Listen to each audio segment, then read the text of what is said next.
Euzubillahimineşşeytanirracim. Bismillahirrahmanirrahim. Allah'ın selamı, rahmeti ve bereketi hepinizin üzerine olsun değerli izleyenler. Bugün yine ümmetin yetim coğrafyası Afganistan için bir aradayız. Malum olduğu üzere daha önce Rusların işgali altında ezilmiş bir toplum. Daha sonra yine Amerika'nın işgali altında ezilmiş bir toplum. Ve nihayetinde dış güçleri, işgalcileri topraklarından kovan ama o dış güçler topraklarından gidince bütün mal varlıklarını da beraberinde götüren ve onları yetim bırakan bir Amerika karşısında Afganistan. Evet, ümmetin yetimi çok malumunuz. Yetim coğrafyaları çok. Ama bu akşam bizler yetim kardeşlerimiz için, mustazaf kardeşlerimiz için, mazlum kardeşlerimiz için Rehber TV ekranlarındayız. Umut Kervanı, Yetimler Vakfı ve Rehber TV ortak yayınındayız efendim. Bu akşam Afganistanlı kardeşlerimizle dayanışma içerisinde olacağız inşallah. Dayanışma ve yardımlaşma programında olacağız. Tabii sizler de ekranlarınız başında bizleri izleyen değerli gönül dostlarımız yardımlarınızı, bağışlarınızı inşallah esirgemeyeceksiniz. Stüdyo konuklarımız olacak. Afganistan'dan yine uzak bağlantı, Skype bağlantımız olacak. Ve yine telefonlarınıza inşallah bütün telefonlarınıza cevap vereceğiz bu programda. VTR'lerimiz olacak. Bu programla ilgili katılımcılarımız olacak. Yani dolu dolu bir program, yardım programı şeklinde inşallah bu akşamı eda edeceğiz. Hemen stüdyo konuklarımı takdim etmek istiyorum. Umut Kervanı Vakfı Genel Başkanı Sayın Cengiz Kurtaran. Hocam hoş geldiniz. Hoş bulduk. Safalar getirdiniz. Teşekkür ederiz. Sağ olun. İyisiniz inşallah. Allah razı olsun. Sizler de iyisiniz. Eyvallah. İnşallah. Allah razı olsun. Allah Teşekkür razı olsun. ediyoruz.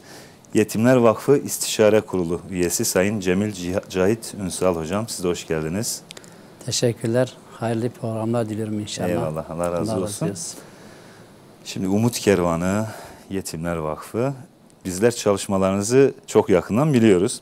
İnanıyorum ki izleyicilerimizin çoğu da çalışmalarınızı çok iyi biliyorlar. Hem yurt içinde hem yurt dışında. Özellikle bu cümleyi belki çok tekrar ettim ama yetim bırakılmış coğrafyalarda ki yardımlarınızı gayet iyi biliyoruz. Ama şöyle programa başlarken sizlerden yardım faaliyetlerinizi kısaca alacağım. Bu arada izleyicilerimize bir hatırlatmada da bulunalım. Birazdan Yetimler Vakfı Genel Başkanı Sayın Fikri Karavil hocamız da bağlanacak. Kendisi şu an Afganistan'da. Oradan bağlantıyla oradaki durumu da alacağız. Yine stüdyomuzda İsmail Dalkılıç ve Mikail Çiftçi abilerimiz de var. Onlar da hazırdalar. Telefon başındalar. Ekranlarda gördüğünüz o telefon numaralarını aradığınızda inşallah yardımlarınızı, bağışlarınızı ve mesajlarınızı alacaklar. Sizler de hoş geldiniz, safalar getirdiniz inşallah. Hoş bulduk. Diyelim. Birazdan size döneceğiz inşallah. İnşallah. Evet Sayın Hocam, şöyle yerelde yani Türkiye ve uluslararası çapta yaptığınız yardımlardan, faaliyetlerden kısaca bahsedebilir misiniz? Tabii ki. Bismillahirrahmanirrahim. Öncelikle ekranları başında bizleri izleyen tüm Rehber TV izleyicilerini Allah'ın selamıyla selamlıyoruz. Gerçekten de bu gece hayırlı bir gece olacak inşallah. Zaten bizler Umut Kervanı olarak, Yetimler Vakfı olarak yılın 365 günü 24 saat şeklinde inşallah mazlumların yanında, yetimlerin yanında olmaya çalışıyoruz. Bu konuda çalışmalarımız devam ediyor. Biz özellikle mevsimsel yapmış olduğumuz çalışmalar yanında özellikle İslam coğrafyalarında kanayan yaramız olan işte şu an Afganistan, daha önce Yemen, yanı başımızdaki Suriye, açlık ve yokluk coğrafyası olan Afrika ve ülkemizdeki mazlum ve yetimlerin yanında her daim bulunmaya çalışıyoruz ve onlara gücümüz yettiğince hayırseverlerimizin destekleriyle yardımlarımızı ulaştırmaya çalışıyoruz. Bu şekilde bizim çalışmalarımız dediğim gibi aralıksız sadece bazı günlere has değil. Bir kurban dönemine, bir Ramazan'a has değil. Ama biz mümkün mertebe yılın her günü nerede bir ihtiyaç sahibi varsa onun yardımına koşmaya çalışıyoruz. Eyvallah. Bu şekilde bir çalışmamızı yapıyoruz. Eyvallah. Yetimler Vakfı denince zaten gözler hemen yaşarıyor. Türkiye'deki ve dünyadaki yetimlerin hamisi oldu Yetimler Vakfı. Sizin de kısaca çalışmalarınızı alalım. Ben de başta inşallah bu program hayırlara vesile olur. Bir nebze de olsa mazlumların dertlerine inşallah derman olmaya çalışacağız hep beraber. Tabii hani vakıf, dernek belki kurmak kolaydır. Ama önemli olan bunun için doldurmak. Yani içi doldurmak çok daha önemlidir. Dolayısıyla yani vakıf olsun, dernek olsun, buna benzer kuruluşlar olsun, tüzükleri gereği eğer hizmet edebiliyorlarsa demek ki kuruluş amaçlarını yerine getirmişlerdir. Dolayısıyla önemli olan yani faaliyetleridir, hizmetleridir, ortaya koymuş olduğu çalışmalardır. Evet.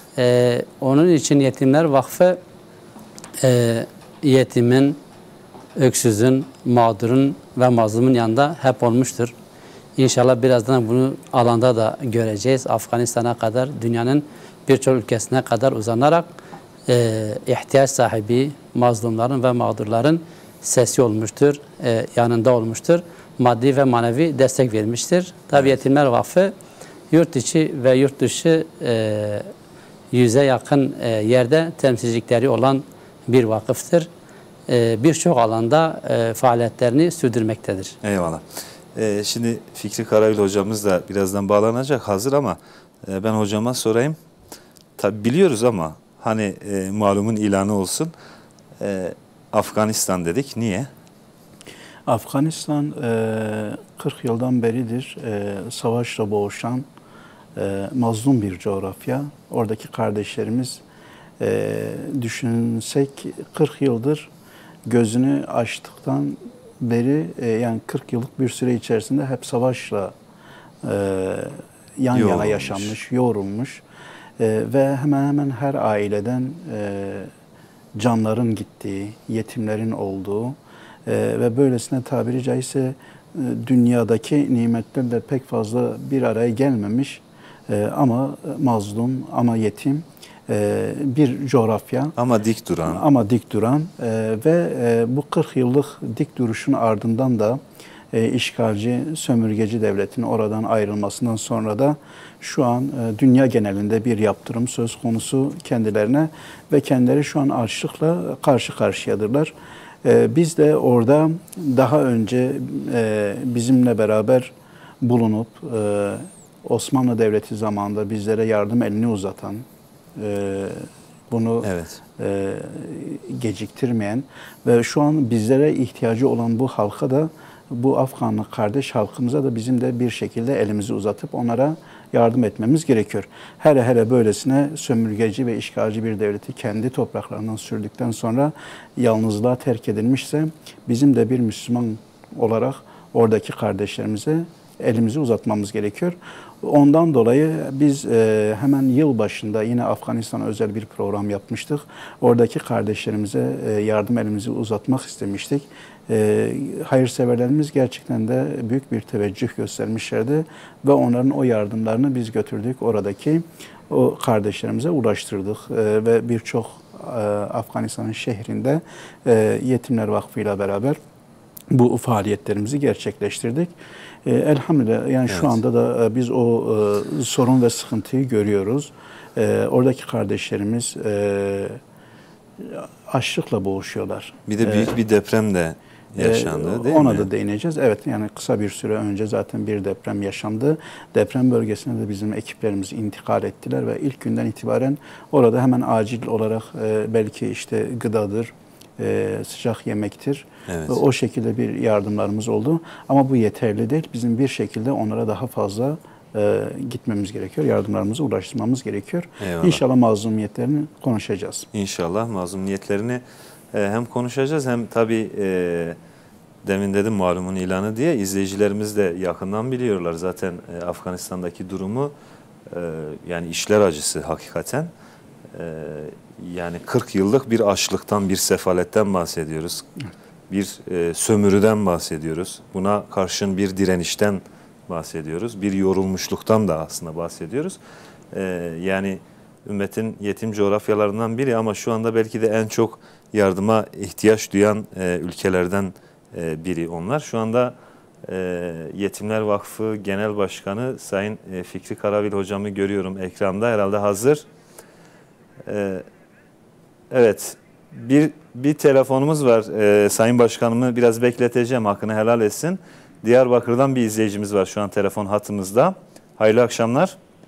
Hayırlı akşamlar. Selamun aleyküm. Aleykümselam ve rahmetullah. Hoş geldiniz programımıza. Hoş bulduk. Sağ olasın. Allah hayırlı kabul etsin inşallah. Hocalarıma da selam söyleyin. Aleykümselam. Ben de Afganistan için 5 TL yardımda bulunmak isterim. Eyvallah.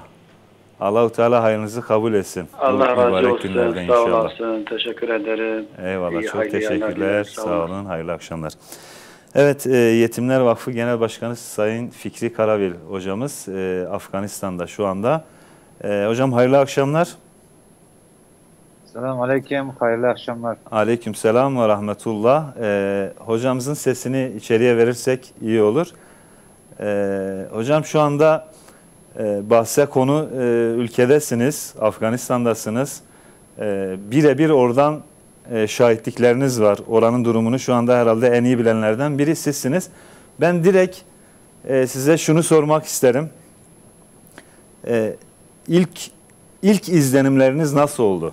Yani Afganistan'a gittiniz, belki daha önce de gitmiştiniz ama şu anki durumda ilk izlenimleriniz nasıl?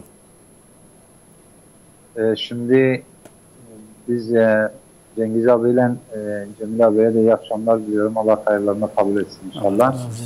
Biz 3 ay önce Umut Kervanı'yla birlikte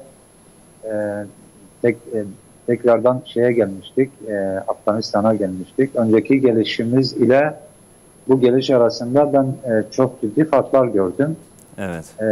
Daha önce geldiğimizde böyle biraz zorluklarla karşılaşmıştık ama bu seferki gelişimizle birlikte yani ülkede böyle bir nizamın, düzenin hakim olduğunu görebilmek mümkündür. Bunun yanı sıra sizin de dediğiniz gibi bu mazlum coğrafyalar yaklaşık olarak Cengiz abi 43 yıl dedi ama biz de burada bazen böyle sohbetlerimiz arasında 43 yıl deyince buradaki kardeşler diyorlar ki biz 43 yıl değil, biz burada 3 imparatorluğu kovduk. Yani Amerika, Rusya'dan önce de İngilizler burayı işgal etmeye çalıştılar. Onlar da diz çökmek zorunda kaldı ve zilleti takarak buralardan gitmek zorunda kaldılar. Aynen.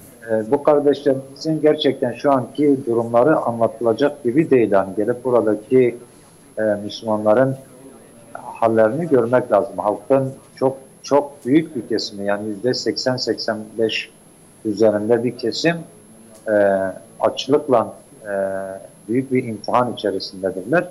Hem açlığın yanı sıra aynı zamanda yokluk, yani bir şeyleri burada, yani temel ihtiyaçları burada bulmak çok zor. Ama tüm bunlara rağmen yani şu söylenebilir ki kendi hallerinden dünyanın diğer ülkelerindeki insanların şikayet ettiği gibi şikayet ettiklerini görmedim yani. Evet, yani içinde bulundukları o yokluğa rağmen bir şikayette, bir sitemde bulunmuyorlar herhalde. Evet, şikayet, sitem yok. Yalnız onların şikayet ve sitem etmemesinden dolayı da bizlerin de yani ümmetin onlara karşı duyarsız kalması düşünülemez elbette ki. Onlar şakirliklerinin şeylerini gösteriyorlar ama bizler Müslümanlar olarak buraya mutlak suretle sahip çıkmak zorundayız. Onların yanında olduğumuzu göstermek zorundayız. Evet, toplum olarak kanaatkar bir toplum herhalde. Sürekli içinde bulunduğu duruma şükreden bir toplum. Yani bize benzemiyorlar herhalde. Biz en ufak bir yoklukta hemen şikayete başlarız. Herhalde onlarda öyle bir durum yok anladığım kadarıyla. Yani ortalama şöyle söylesem abartmış olmayacağım. Ortalama 5 saat kadar elektrik var buralarda. Ama bu elektriğin olmaması işlerini yapmamaları için bir bahane değil. Farklı yöntemlerle hayatlarını sürdürebilme şeylerini oluşturmuşlar. Yani mücadelesini veriyorlar. Evet. Sayın Hocam, sizi bekleteceğiz zaten yayın boyunca, inşallah siz de bizimle beraber olacaksınız. Bu arada telefonlar var. Ben Şunu da göz ardı etmemek lazım değil mi Sayın Başkanım? Şimdi yardım etmek isteyen kardeşlerimiz var. Mübarek günler içerisindeyiz. Kurban Bayramı'na az kala böyle hayırlı günlerde yardımını esirgemek istemeyen kardeşlerimiz var. Onları da göz ardı etmeyelim. Önceliğimiz olsun Evet. bu programda değil mi? Evet. Bu konuda hemfikiriz. Şu an bir telefonumuz var değil mi? Evet, hazırlanıyor. Tamam, bu arada ben evet İsmail Dalkılıç abimize bir dönelim. İsmail abi, sizlerde var mı şu anda gelen telefonlar? Doğrusu yayına henüz başladık ama tabii bizim de duygularımız var. Eğer süremiz varsa biz de Afganistan'a yapılacak olan bu yardım programı ile ilgili. Doğrusu program hazırlığı başladığı günden itibaren hani Afganistan'da yakın zamanda meydana gelen depremden sonra bu yardım programının hazırlanması, yani şu sözün vücut bulduğu anlamına geldiğini düşündüm. Müminler bir vücudun azaları gibidir. Bizler coğrafya olarak çok uzakta da olsak, Afganistan'daki din kardeşlerimizin o yaralarını sarmak için bugün onların acısını hissedebiliyoruz bu programla. Elbette ki izleyicilerimiz de oradaki kardeşlerimizin o yaralarına derman olmak için maddi ve manevi olarak yardım yapacaklarına inanıyoruz. Telefon başında bekliyoruz. Evet. Oradaki kardeşlerimize yardım eli uzatmak isteyen izleyicilerimiz bizlere ulaşabilirler, yardımlarını yapabilirler. Eyvallah. Teşekkür ediyoruz. Şimdi Bingöl'den bir izleyicimiz var telefon hattımızda. Önce onu alalım. Programımıza hoş geldiniz. Hoş bulduk. Selamünaleyküm. Hayırlı akşamlar. Aleykümselam. Hayırlı akşamlar. Buyurun. Programın hayırlara vesile olmasını diliyorum. İnşallah eyvallah. Afganistan'daki kardeşlerimiz için güzel bir yardım toplanmış olur bu vesileyle. İnşallah. Konuklara da selam ve hürmetlerimi iletiyorum. Aleykümselam. Çok teşekkür ediyoruz. Allah razı olsun. Allah-u Teala hayırlarınızı kabul etsin inşallah. İnşallah teşvik amaçlı fiyatı paylaşıyorum. İnşallah 2000 lira yardımda bulunacağım. Eyvallah. Eyvallah. Yani başımızdan bir musibet geçmişti. Çok şükür o musibetin bir şeyi olarak. Sadakası olsun inşallah. Sadakası olarak inşallah bunu Allah-u Teala kabul etsin. Kabul buyursun inşallah. Allah-u Teala Afganistan'daki kardeşlerimize de yardımcı olsun. Amin. Şöyle da söyleyeyim. İnanıyorum ki bugün yönetim bu camianın elinde olsaydı Afganistan'ı tanıyan ilk ülke olurdu. Allah razı olsun. Eyvallah. Çok teşekkür ediyoruz. Hayırlı akşamlar. Selametle. Evet, Diyarbakır'dan Mustafa Börü kardeşimiz telefon hattımızda. Programımıza hoş geldiniz. Selamünaleyküm. Sesimi alabiliyor musunuz? Evet, evet, Diyarbakır'dan Mustafa Börü. Sesim geliyor size. Selamünaleyküm. Evet, herhalde. Sesim gelmiyor mu? Evet, şu an sesinizi alabildik. Programımıza hoş geldiniz. Hoş bulduk. Öncelikle selamünaleyküm. Aleykümselam ve rahmetullah. Allah-u Teala ecrinizi kat kat etsin inşallah. Amin. Bu orada mücadele veren, kendi rahatını bozup kardeşlerinin sıkıntılarını gideren tüm kardeşlerimizden Allah razı olsun. Öncelikle bunu diyorum. Amin. Ve ben şu anda kendi fikrimi söylüyorum. Bu ümmetin en mazlumları Afganistanlı kardeşlerimizdir. Evet.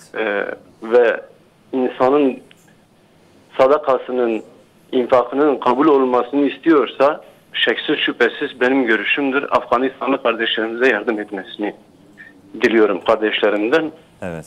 Ve Peygamber Aleyhisselatü Vesselam'ın da bu hadisini söylüyorum. Kim bir Müslüman sıkıntısını giderirse Allah onun sıkıntısını giderir. Evet. Bela ve musibetleri sadaka ile def ediniz. Hastalarınızı sadaka ile tedavi yapınız. Ümmetin sorunları çoktur. Belaları, musibetleri çoktur. Hastaları çoktur. Eğer giderilmesini istiyorlarsa bu kardeşlerimizin sıkıntılarını gidersinler diye tavsiyede bulunuyorum. Ve ben de şu anda teşvik amaçlı ve sıkıntıların, hastalıkların, bela ve musibetlerin defi için 18 milyar Allah'ın izniyle infak ediyorum. Allah-u Teala kabul etsin inşallah. Sizin ecrinizi de inşallah. Allah'a emanet olun inşallah. Hayırlı akşamlar. Selametle. Allah razı olsun. Eyvallah ecmaîn. Şimdi Sayın Hocam, daha önce de yardımlar toplandı Afganistan'da. Fikri Hocam da dedi ki daha önceki gelişimizde sıkıntılar yaşadık. Şimdi nispeten daha rahat. Yardımların ulaşması noktasında henüz sıkıntılar var mı? Yani o konuda sıkıntılar çıkıyorsa da aşmaya çalışıyoruz. Çünkü oradaki kardeşlerimize bir şekilde ulaşmamız gerekiyor. Evet. Belki yönetimsel bazı oturmamış idari konularda belki biraz sıkıntılar olabiliyordu. Ancak şu an özellikle gidip gelen kardeşlerimizden de şunu çok net bir şekilde görebiliyoruz. Güvenlik had safhada, insanlar daha rahat. 20 yıldır piknik yapamayan insanlar çıkıp piknik yapabiliyor ya da gece yolculuğuna çıkabiliyor. Bu şekilde çok güzel bilgiler geliyor. Yani hayat normale dönüyor orada. Evet, hayat normale dönmüş. Yani bizim normallerimize aslında. Evet, belki. normale dönmüş. Ancak ihtiyaçları var. O ihtiyaçlarını bizim gidermemiz gerekiyor. Belki de burada uluslararası arenaya da seslenmek lazım. Ülkenin tanınması, ondan sonra ülkenin önünün açılması, ekonomik olarak destek verilmesi ve bundan sonra da oradaki insanlar zaten inşallah yaşamsal olarak daha rahat bir şekilde o koşullarda yaşamlarını idame ederler. İnşallah. Sayın Hocam, yani son dönemlerde özellikle Afganistan'a daha çok yardımlar geliyor değil mi? Sizin de gözlemleriniz bu. Demin program öncesi de muhabbetlerimizde biraz bahse konu oldu. İnsanların duyarlılığı, özellikle siz şimdi Yetimler Vakfı olarak bu işi daha iyi bilirsiniz. Biz belki o işin psikolojik, sosyolojik boyutunu çok anlayamayız ama siz daha iyi bilirsiniz. İnsanlarımız duyarlı değil mi? Yani böyle bir sıkıntı yaşandı mı dünyanın herhangi bir yerinde hemen oraya bir yoksa bile bir yardım elini uzatmak ister. Değil mi? Tabii öyle. Ben başkanımı buradan selamlıyorum. Eyvallah. Orada hani görünce sevindik. Özellikle onu belirtmek istiyorum. Şimdi aslında bu duyarlılığı Müslümanların oluşturması lazım. Yani bu ortamı duyarlı Müslümanların oluşturması lazım. Birilerinin sürekli bu tür faaliyetlerde öncü olması gerekiyor. Onun için yani bizim gibi vakıfların daha çok duyarlı olması gerekiyor. Sürekli ise Müslüman kardeşlerinin yanında olması gerekiyor. Şimdi şahsen ben çocukluğumdan ve gençliğimden bu yana hep Afganistan'ı duymuşuz. Afganistan, işte Rusya, Sovyetler Birliği, Amerika, İsrail sürekli bunların mücadelesi süreye gelmiştir. Aynen. Ve biz bunları hep konuşmuşuzdur. Bu vesileyle yani bu nedenle her zaman Afganistan'dan umutlu haberler beklemişizdir. Evet. Şimdi yaşımız bayağı ilerledi. Elhamdülillah bu böyle bir zamanda Afganistan'dan umutlu haberler duyduk.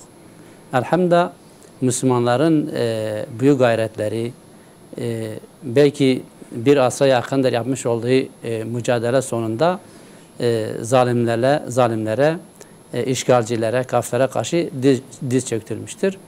Dolayısıyla Müslümanların buna iyi sahip çıkması gerekiyor. Bunun kıymetini bilmeleri gerekiyor. Evet. Şimdi onun için her Müslüman elinde ne tür bir imkan varsa bu konuda geri çekilmemelidir. Az önce Mustafa Boru hocamızın işte kısa bir anlatımı oldu. Allah kendisinden razı olsun. Gerçekten belki işte sadakaların, infakların, diğer işte maddi olarak insanın elinde ne geliyorsa bu kardeşlerimize muhakkak ulaştırmak adına gayret etmesi gerekiyor. Evet. Ulaştırma noktasında da işte vakıflarımız, derneklerimiz bu konuda öncülük yapıyorlar. Onlarla iletişime geçerek inşallah rahat bir şekilde oraya ulaştırmaya çalışırlar. İnşallah. Evet. Başkanıma dönmek istiyorum Sayın Fikri Karabil. Hocam size döndükçe telefonlar geliyor. Hakkınızı helal edin. Önce bir Batman'a dönelim o zaman. Şemus Bey telefon hattımızda. Hayırlı akşamlar. Hayırlı akşamlar. Kolay gelsin. Eyvallah. Hoş geldiniz programımıza. Allah gecenizi mübarek olsun, bereketli olsun. Amin inşallah. Buyurun. Biz de Afganistan'a bir yardımda bulunacağız inşallah. Eyvallah. Allah-u Teala hayrınızı kabul etsin. Ecrinizi Hepimizin, artırsın sizin de. inşallah. Allah sizden razı olsun. Ecmaîn. Allah yardımcınız olsun inşallah. Cümlemizin çok teşekkür ediyoruz. Hayırlı akşamlar diliyoruz. Allah razı olsun. Selametle. Evet hocam biz size daha çok Fikri hocam Oradaki durumu sormak isteriz. Oradaki önce toplumun, insanların, sizin ulaştığınız insanların yaklaşımını merak ediyorum. Yani siz orada bir yardım amaçlı, dayanışma amaçlı oradasınız. Onların size yaklaşımı nasıl oluyor? Şimdi biliyorsunuz NATO'nun içerisinde Türkiye'de vardı. Evet. Şimdi biz burada bazen konuşurlarken falan, yani o NATO'nun burayı işgal ettiği dönemlerde belki askerler içerisinde en rahat olan Türkiye'nin askerleriydi. Bunun sebebi ise hem Türkiye'nin Müslüman oluşu hem de onlara karşı bir düşmanlık yapmadıklarını, çok diğer ülkelere nazaran rahat bir şekilde dolaşabildikleri ifade ediliyor. Evet. Yani bize elbette ki bize karşı mesela Türkiye'den buraya gelip buradaki Müslüman kardeşlerinin dertlerinden birilerinin oluşu onlar açısından gerçekten bir güçtür, yani böyle bir manevi bir güç haline geliyor. Evet. Bizi gördüklerinde, yani mesela ben şunu söyleyeyim, Afrika'ya da gidiyoruz. Yani dünyanın çok farklı ülkelerine de gidiyoruz. Ama şu anda yani önceki yerlerden kıyas yapmak gerektiği zaman hakikaten yani 100 yıl boyunca, 3 kuşak boyunca savaşan bir milleti düşünün. Yani dede savaşmış, şehit olmuş, oğlu babası savaşmış, şehit olmuş, sonra çocukları savaşmış, şehit olmuş. Şu anda yaklaşık son yıllarda 1 milyon yetim çocuk var şu anda. 1 milyon yetim çocuk. Evet. Bunun yanı sıra yani toplumun %10 ile 12 arasında bir kesminin bir uzvu mutlaka yok. Ya kolu yoktur, ya bacağı yoktur. O bombalardan, o şeylerden falan. %10 ve 12 arası dediniz değil mi? 10-12 çok ciddi arası bir rakam bu. Evet. Yani rastgele bombalamışlar, insanları öldürmüşler, sakatlamışlar. Tabii bu 40 yıllık bir şey yani. 40 yıllık bir 43 yıllık bir süreç, daha öncesi de var tabii. Şimdi bir de burada çok önemli bir şey daha söyleyeyim. O Sayın Hocam. 7 milyon. Sayın Hocam. Buyurun. Bu rakamı birazdan alalım sizden. Bir izleyicimiz var telefon hattımızda. Onu alalım dilerseniz. Sözünüzü çok kesiyorum, hakkınızı helal edin. Batman'dan bir izleyicimiz var şu an telefon hattımızda. Hayırlı akşamlar. Alo, hayırlı akşamlar abi. Programımıza hoş geldiniz. Hoş bulduk. Allah razı olsun. Allah hayırlı kabul etsin. Cümlemizin inşallah. Buyurun. Allah muvaffak eylesin. Abi ben Afganistan için galiba program yapıyorsunuz. Bu program bağışı için yapmak istiyordum. Evet. Bu zahmet 2 tane küçük bağış. Eyvallah. Allah-u Teala hayrınızı kabul etsin inşallah. Allah razı olsun. Allah-u Teala hayrınızı kabul eylesin. Cümlemizin hayırlı akşamlar. Bu peki orada mesela bir şey sormak istiyorum. Orada kesimler falan yani net yapılıyor değil mi abi? İslami şekilde yani böyle yani şey yapıyor yani oradan mutmain olmamız lazım. Tabii ki. Biz yayından çıkalım. Şu an canlı yayındayız. Arkadaşlar sizi bilgilendirsin. Telefonu kapatmayın. Evet, tamam abi. Allah hayrınızı kabul etsin. Çok teşekkür ediyoruz. O niyette, kurban niyetiyle bağışlayacağız. O bilginiz olsun abi. Tamam. Allah-u Teala hayrınızı kabul etsin inşallah. Allah razı olsun. Allah'a emanet. Eyvallah. Bu arada izleyicilerimize bir hatırlatmada bulunmak istiyorum. Sabit telefonu canlı yayına katılmak isteyen kardeşlerimiz, canlı yayında yardımlarını, bağışlarını göndermek isteyen kardeşlerimiz arayabilirler. Canlı yayına katılmak istemeyen kardeşlerimiz ise İsmail Dalkılıç ve Mikail Çiftçi abilerimiz şu anda stüdyodalar. Onların numarasını arayabilirler. Şu an numaralar da ekranın alt kısmından görünüyor. Sayın Başkanım, sözünüzü kestik. Buyurun o önemli noktayı tekrar hatırlatalım. Şimdi 7 milyon kişi Afganistan'da uyuşturucuya müptela edilmiş. Evet. Bir şekilde bilinçli. Bunun yaklaşık 1 milyonu 15 yaş altındaki çocuklar. 15 yaş. Evet, 15 yaş altındaki çocuklar. Şu anda İslam Emirliği bunlarla ilgili rehabilitasyon merkezleri kuruyorlar. Ama bu insanların büyük bir bölümü oraya gelmek, orada tedavi olmak istemiyorlar. Bu da yine Batı'nın gittiği yerlerdeki ne kadar ciddi tahribatlar yaptığını gösteriyor. Bu sadece Afganistan için yapılan bir şey değil. İnsanları uyuşturmak yani. Bu Afrika'da da görmüştüm. Uganda'da 3 yıl boyunca gemilerle içki taşıyıp oradaki insanları uyuşturucuya müptela edip daha sonra istedikleri şeyleri onlara yaptırabilme şeyi oluşturmuştur. Yani burada tüm alanlarda gerçek anlamda sıkıntı var. Burada çok izzetli, onurlu mücadele vermiş bir halk var. Çok gayretli bir halk var. Bunun için onlar kendi üzerlerine düşen görevi burada emperyalistleri kovarak kendi üzerlerine düşen görevleri yerine getirmiştir. Bu andan itibaren mesela sıcak savaşı bitirip şu anda aslında savaşları devam etmektedir. Aynen. Yani mücadele etmeye devam ediyor. Şu anda ne yapılmak isteniyor? Şu anda da her taraftan ambargo altına almışlar bu kardeşlerimizi. Yardımların, az önce siz dediniz ya, yardımların ulaştırılma noktasında sıkıntı falan var mı? Evet. Mesela bankalar üzerinden yardımların ulaşması mümkün değil. Biz mesela yardımları buraya getirebilmek için havaalanında gümrük şeyi var. Oradan beyanname yoluyla ancak getirebiliyoruz. Buraya banka yoluyla şu an alınamıyor.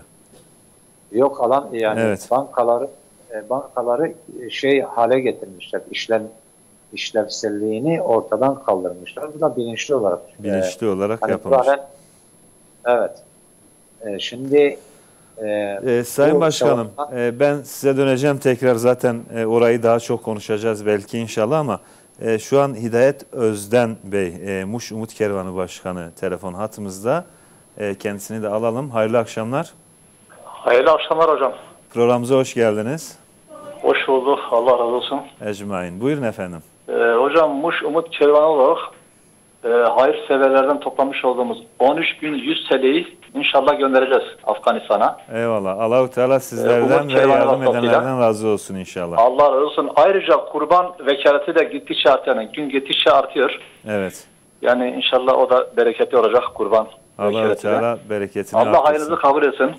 Aracı olandan, yardım edenden. Amin. Teşekkürler. İyi akşamlar. Biz teşekkür ediyoruz. Hayırlı akşamlar dileyelim. Allah razı olsun. Evet, Mikail Çiftçi abimize bir dönelim mi? Şu an telefonlar ne durumda? Gelen yardımlar var mı diye. Mikail abi.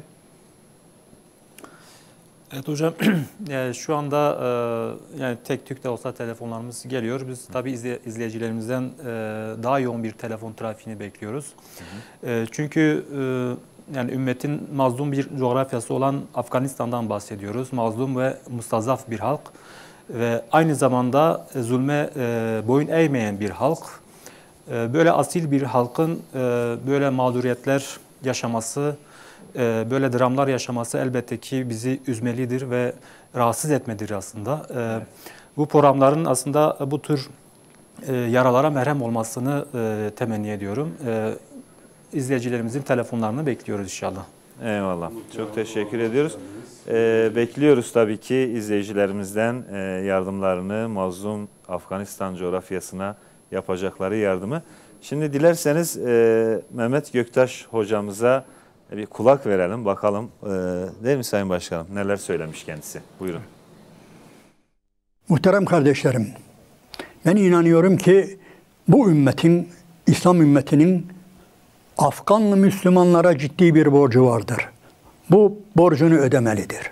Hatta sadece Müslümanlar değil, İslam dünyası değil, bütün bir insanlığın Afganistanlılara, Afganlı Müslümanlara, Afganlı mücahitlere ciddi bir borcu vardır. İyi düşünelim. Çünkü dünyanın en son iki büyük zalimini, iki büyük Firavun'unu, Nemrud'unu yenmiştir. Yani Rusya'yı da yenmiştir, Sovyetler Birliği'ni, Rusya'yı da yenmiştir ve Amerika'yı da yenmiştir. Bu şerefe yeryüzünde kim ulaşmıştır başka, söyleyin. Yani dünyanın iki süper gücünü teker teker yenme şerefine, izzetine kim ulaşmıştır? Bu çok önemli bir olaydır. Hatta şunu da unutmayalım, eğer tarihi karıştıracak olursak, yani Rusya'dan önce de yani İngiliz emperyalizmini de yani yenen yine Afganlı mücahitlerdir. Söyleyin, bu şeref öyle basit bir şeref değildir. Ve bugün ama Afganlı mücahitleri, Afganlı Müslüman kardeşlerimiz değişik bir pozisyondadır. Şu anda yani diğer Müslümanlar bu borcu ödemelidir. Bu borç illaki maddi yardım değildir.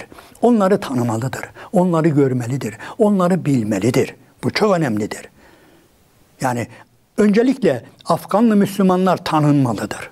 Ve daha sonra da görüyorsunuz, yaşadıkları hayatı görüyorsunuz, geçirdikleri depremi görüyorsunuz. Elbette onlara maddi yönden elimizi de uzatmalıyız. Ama maddi yönden, paramızdan önce varıp onları bir kucaklamalıyız. Bağrımıza basmalıyız. Yani sizinle şeref duyuyoruz, sizinle iftihar ediyoruz demeliyiz. Kardeşler, kolay değil, dikkat edin. Yani dünyadaki bütün Müslümanların yurtlarına bugün bu zalimler tebellaş olmuşlar. Ve bunlar kirli tırnaklarını İslam dünyasının ciğerine, her yerine saplamışlardır ve gördüğünüz gibi kolay kolay çıkaramıyoruz. Öyle basit bir olay değil. Onun için hiç kimse yani hele Afganlı Müslümanların bir takım yani basit yaşayışlarına, kılıklarına, kıyafetlerine yani bakıp da onlarla alay etmeye, onlara burun kıvırmaya, onları küçük görmeye yeltenmesin. Yani bu çok kötü bir durumdur.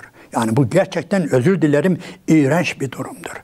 Onun için yani öncelikle Afganlı Müslüman kardeşlerimizin şerefini tescil etmeliyiz. Kabullenmeliyiz. Onların bu payesini kendilerine vermeliyiz. Bu çok önemli bir olaydır.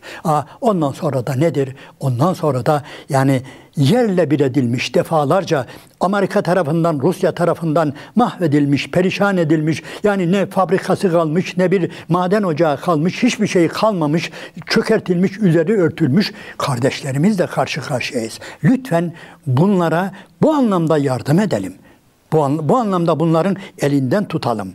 Yani bu insanlara balık tutmasını öğretelim. Ama bunu yaparken kesinlikle kendimizi bir şey zannetmeyelim. Bir gururlanmayalım, kibirlenmeyelim. Yani Myanmar'a yardım ediyor gibi etmeyelim sakının bunlara. Başka yerle onları küçük görmüyorum. Ama yani Afganistan'a yardım çok daha değişik bir olmalıdır. Onların izzeti vardır, onuru vardır, haysiyeti vardır, madalyası vardır. Gerçekten yeryüzünde 20-21. asırda kimseye yani nasip olmayan bir şerefe sahiptirler. Onun için kardeşlerimize sahip çıkalım. Varalım, görüşelim, ziyaret edelim. İnanınız en öncelikli hele biz buradan yani bu ülkeye, bu devlete, bugünkü yönetime sesleniyoruz.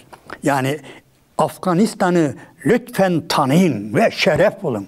Bu bir şereftir. Afganistan'ı tanımak, Müslümanların bir devleti olarak tanımak bir şereftir. Varsa eksikleri ki vardır. Yani yıllardır yani uzak kaldıkları için devlet nasıl yönetilir, bilmem belediye nasıl yönetilir, işveren, işçi nedir? Bunlar da eksikleri olabilir. Bunları yani öğretebiliriz. Ama öncelikle yani Afganlı Müslümanlara bu ümmetin, bu insanlığın borcu vardır. Bu borç ödenmelidir.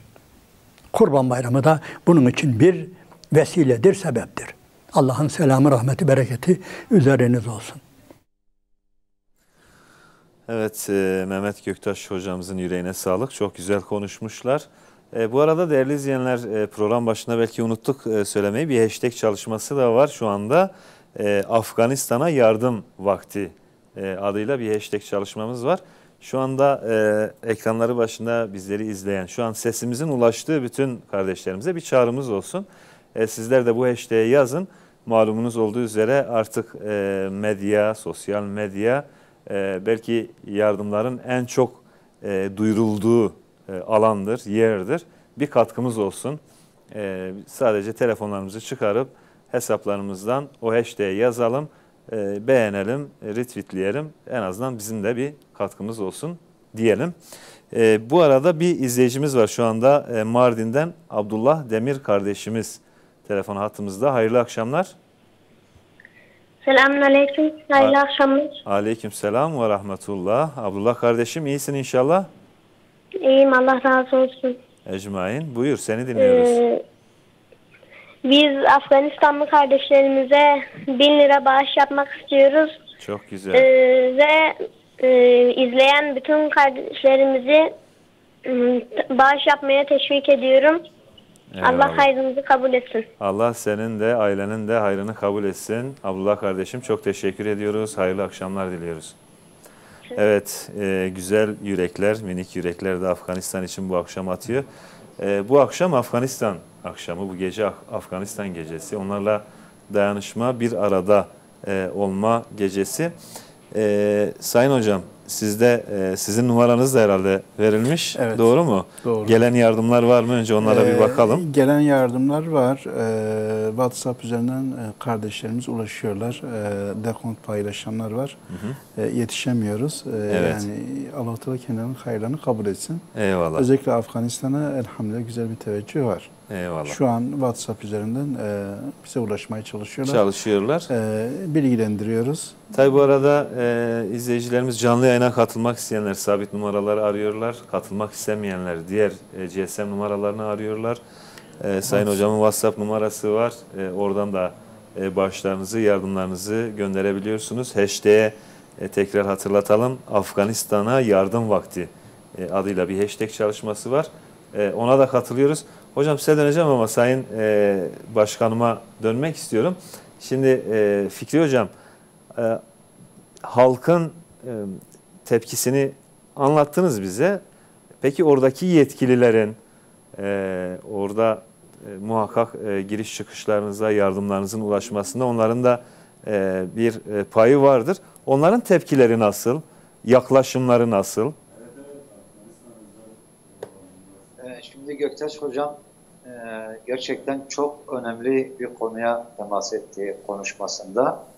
Hani diğer taraflara yardımlarımızı ulaştırmaya gayret ediyoruz. Ama buraya yapılacak yardım hakikaten çok çok önemli. Yani diğer taraflara yardım etmek de elbette çok çok önemlidir. Ama şu anda buraya belki öyle sıralama yapmamız gerekirse birinci sıraya almamız gerekir. Ve bu gayretli, izzetli duruşa karşı da yapılan yardımları onları böyle rahatsız etmeyecek bir biçimde yapmamız gerekir. Evet.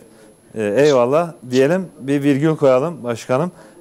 Telefon hattımızda 2 izleyicimiz var. Önce Bursa'dan Yasemin Toprak bacımız var. Onu alalım. Hayırlı akşamlar.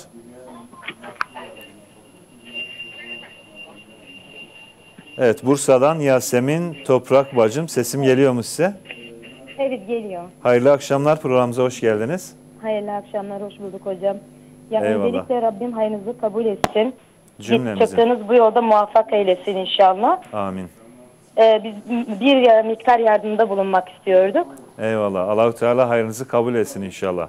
Allah razı olsun sizden de hocam buna vesile olduğunuz için. Çok teşekkür ediyoruz. Hayırlı akşamlar. Hayırlı akşamlar. Eyvallah. Evet, Hasan Bal İzmir'den. O da telefon hattımızda. Hayırlı akşamlar. Hayırlı akşamlar abi. Selamünaleyküm. Aleykümselam ve rahmetullah. Eyvallah. Buyurun. Allah kabul etsin abim. Allah yardımcınız olsun. Eyvallah. Yani ben de yardımda bulunmak istiyordum. Tabii ki. Tabii ki. Allah-u Teala hayrınızı kabul etsin inşallah. Amin abim. Allah razı olsun. Eyvallah. Çok teşekkür ediyoruz. Hayırlı akşamlar diliyoruz. Hayırlı akşamlar abim. Allah'a emanet olun. Selametle. Selametle. Evet. Oradaki yönetimden bahsediyorduk Sayın Başkanım. Buyurun. Şimdi yani incitmeden yardımları ulaştırmamız lazım. Bunu inşallah kimse yanlış anlamaz. Yani biz bir şeyler onlara yaparken hani böyle utanarak yapıyoruz aslında. Onu söylemek istiyorum. Gerçekten çok gayretli, çok izzetli bir duruşları var. Yani diyor bize ekmek ve su olsa, biz 40 yıldır ekmek ve suyla yaşıyoruz. Bir 40 yıl daha devam edebiliriz. Yani bu kadar net bir duruşları var. Önceki gün bir alimler toplantısı vardı. Yaklaşık 3500 alimin katıldığı bir toplantıda İslam emirinin yapmış olduğu bir şey vardı, bir konuşma vardı. Şöyle ifade ediyordu. Yani kimse bizden Allah'ın emri dışında bir şey yapmamızı istemesin. ister yani bunu hem tanınmayla ilgili hem de yardımlar ile ilgili söylediği ifade ediliyor. Yani bizi tanımanız için Allah'ın emrine muhalif etmemizi bizden beklemeyin. Etmiyorsanız etmeyin. Minvalinde yani. Yardımlar için de öyle. Yani hakikaten mesela bundan önceki yönetimde Avrupa Birleşmiş Milletler işte Batı Afganistan'ın kendi çıkarları doğrultusundaki yönetiminin ihtiyacının %70'ini biz karşılayacağız demişler. %30'unu da siz Afganistan'ın yani bu halka yansıtılan değil. Kendi istedikleri bir yönetimin devam edebilmesi için sunmuş oldukları destek. Evet. %30'unu da siz karşılayın.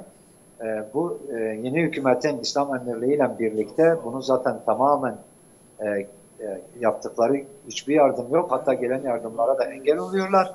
Evet. Ama İslam Emirliği'nin yolsuzluk, rüşvet, uygun israf olmayacak şekilde israfı önlemeleriyle birlikte yaklaşık şu anki ihtiyaçlarının yani yönetsel ihtiyaçlarını kastediyorum halkta. %70'ini kaynak olarak oluşturmuşlar. Evet.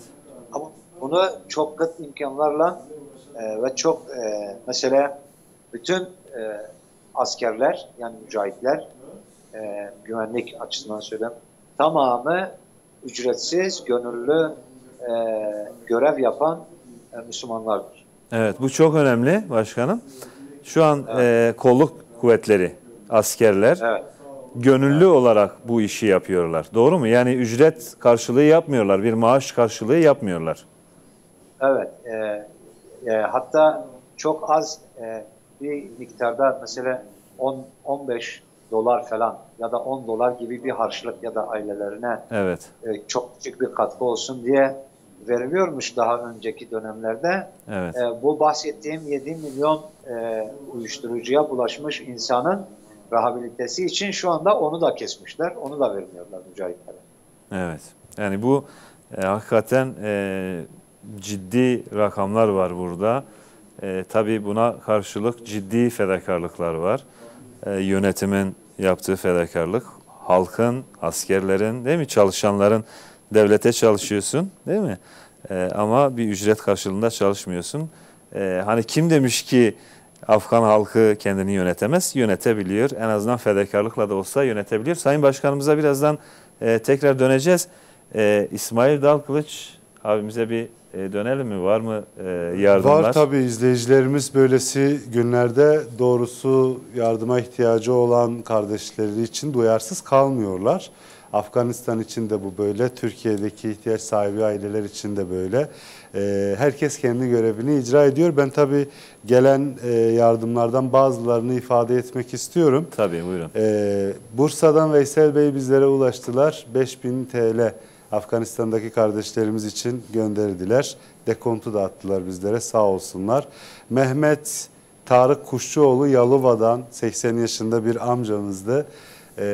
Afganistan'daki bu olaylara duyarsız kalmadığımız için ayrıca çok teşekkür ettiler. Televizyonumuzun üstlenmiş olduğu görevi takdir ettiklerini söylediler. Ve 2000 TL de yardım edecekler Afganistan'daki kardeşlerimiz için. İstanbul'dan Mehmet Deniz beyefendi 1000 TL yardımda bulundular.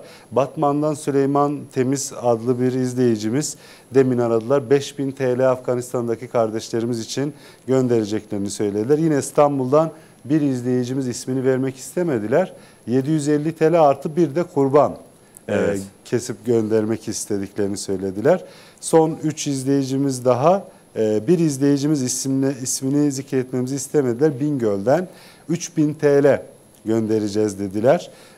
Muhammed Ali 6 yaşında küçük bir kardeşimiz 100 TL'sini Afganistan'daki kardeşleri için ve Bitlis'ten Akkoyun Arıcılık bizleri aradılar. 400 TL de kendileri göndereceklerini ifade ettiler. Türkiye'nin farklı noktalarından böylece telefonlar geliyor. Telefonlarımızın başındayız.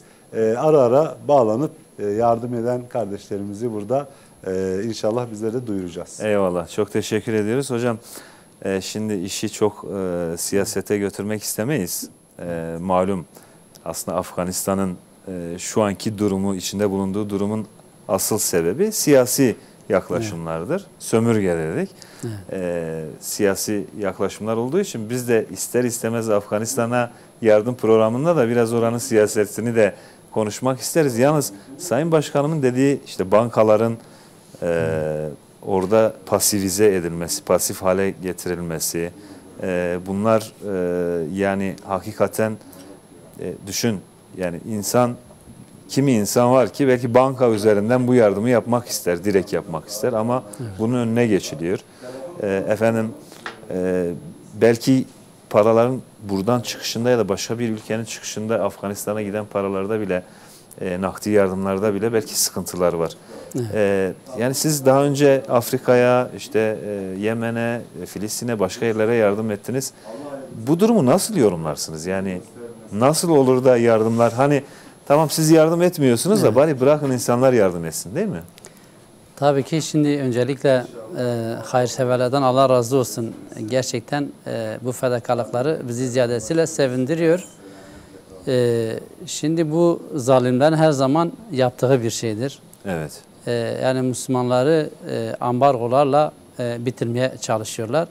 Şu anda zaten Afganlı işte yetkililerin söylediğine göre ABD Afganistan'ın işte paralarına yani el koymuş. El koyup evet, el koymuş. Şu anda işte bankalarda tutuyor. Ya da bankada tutuyor, evet. Oradaki bankalara da bir sınır, yani sınır değil daha doğrusu kapatmış. Artık yani nasıl bir saldırı yapmışsa, nasıl bir tedbir almışsa evet, bir şekilde onu dondurmuş.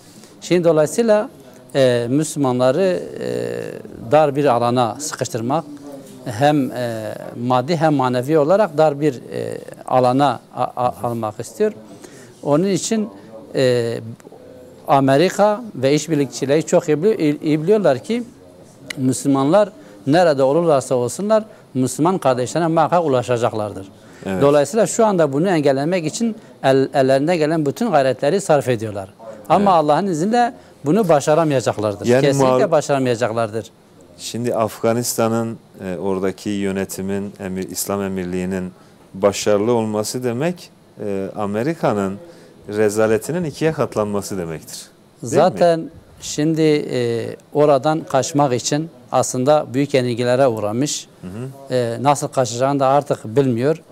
Bu amaçla Afganlı mücahitlerle, Müslümanlarla yaklaşık 2 yıl müzakerelerde bulunmuş. Evet. Yani bu yenilgilerini açık bir şekilde ortaya koyuyor. Evet. Şimdi oradan ayrılırken de yani Müslümanlar işte güçlenmesin, Müslümanlar işte belki geç toparlansın diye yeraltı ve yerüstü zenginliklerini de yok ederek gidiyor. Köprüleri yıkıyor. Efendim işte halka hizmet veren kurumlar varsa bunlara yıkım getiriyor, yıkıyor.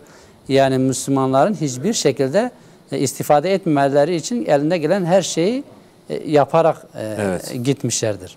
Evet. Onun için yani az önce dediğim gibi onlar biliyorlar ki Müslümanlar mutlaka Müslüman kardeşlerini yalnız bırakmaz ve ulaşacaklardır. Şimdi bizler tabii Müslümanlar eline gelen gayreti göstereceklerdir. Evet. Bu ne kadar çare olur bilemeyiz. Evet. Biz bunu asla bırakmayız. Ama asıl vazife, asıl yapması gerekenler Müslüman idarecilerdir. Az önce işte hocamızın bahsettiği gibi başta Müslüman idareciler bu devleti bir devlet olarak kabul edeceklerdir. Evet. Kabul ettikten sonra arkası gelecektir. İnşallah. İnşallah o seviyeye de gelecekler. Evet. Biz tabii tekrar konuşacağız, muhabbet edeceğiz. İsmail Bey şu an söz hakkı istiyor.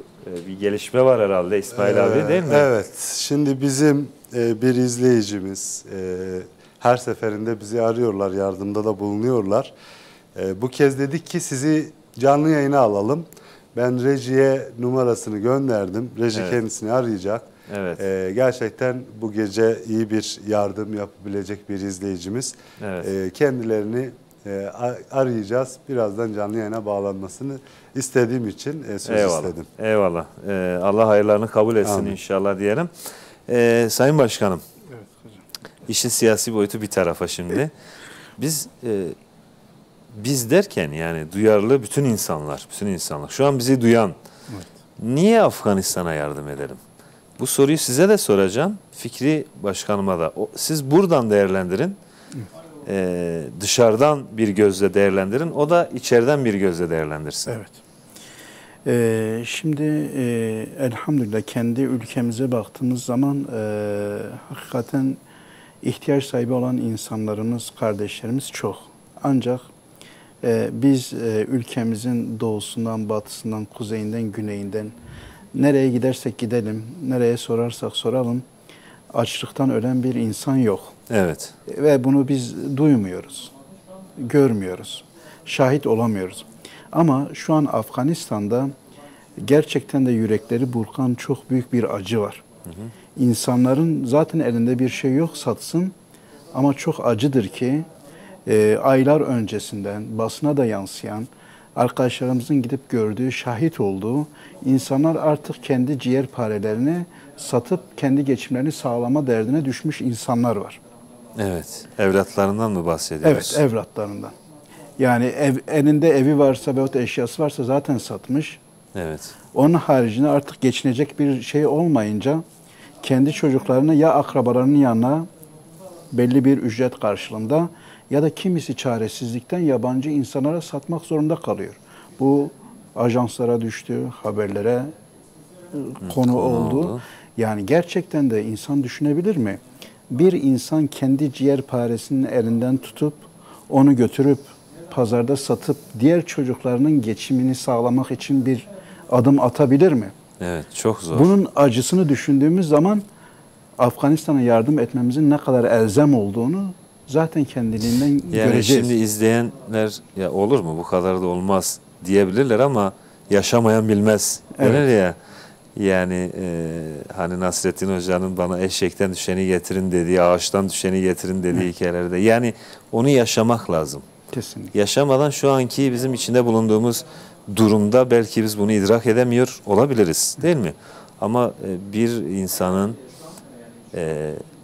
hani evladını satıp diğer evlatlarını, hanımını, geçimini sağlamak yani bu hakikaten çok üzücü bir durum. Yani çok hakikaten üzücü. Demek ki artık son reddeye gelmiş değil mi? Artık yapacak ya hepsi ölecek açlıktan ya da işte birini satacak diğerlerini doyurabilmek için. Ya bu çok acı bir durum. Acı olan durum devam edecek. Yani o sattığı evladı belki onu birkaç ay evet. O gıda krizinden kurtaracak, o gıdasızlıktan kurtaracak. Evet.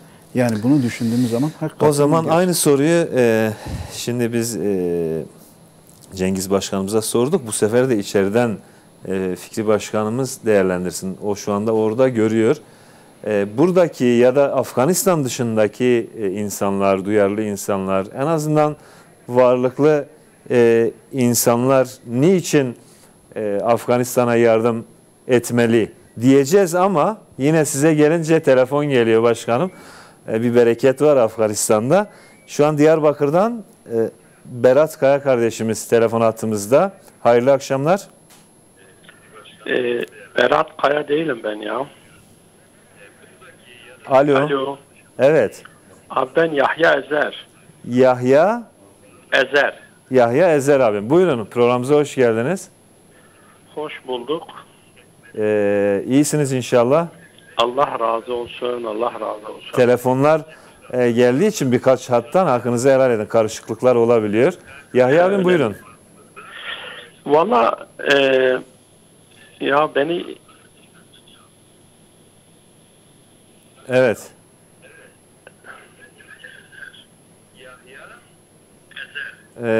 Hocam telefondan bizi telefondan dinlerseniz daha iyi olur. Televizyonun sesini kısın ki karışıklık olmasın.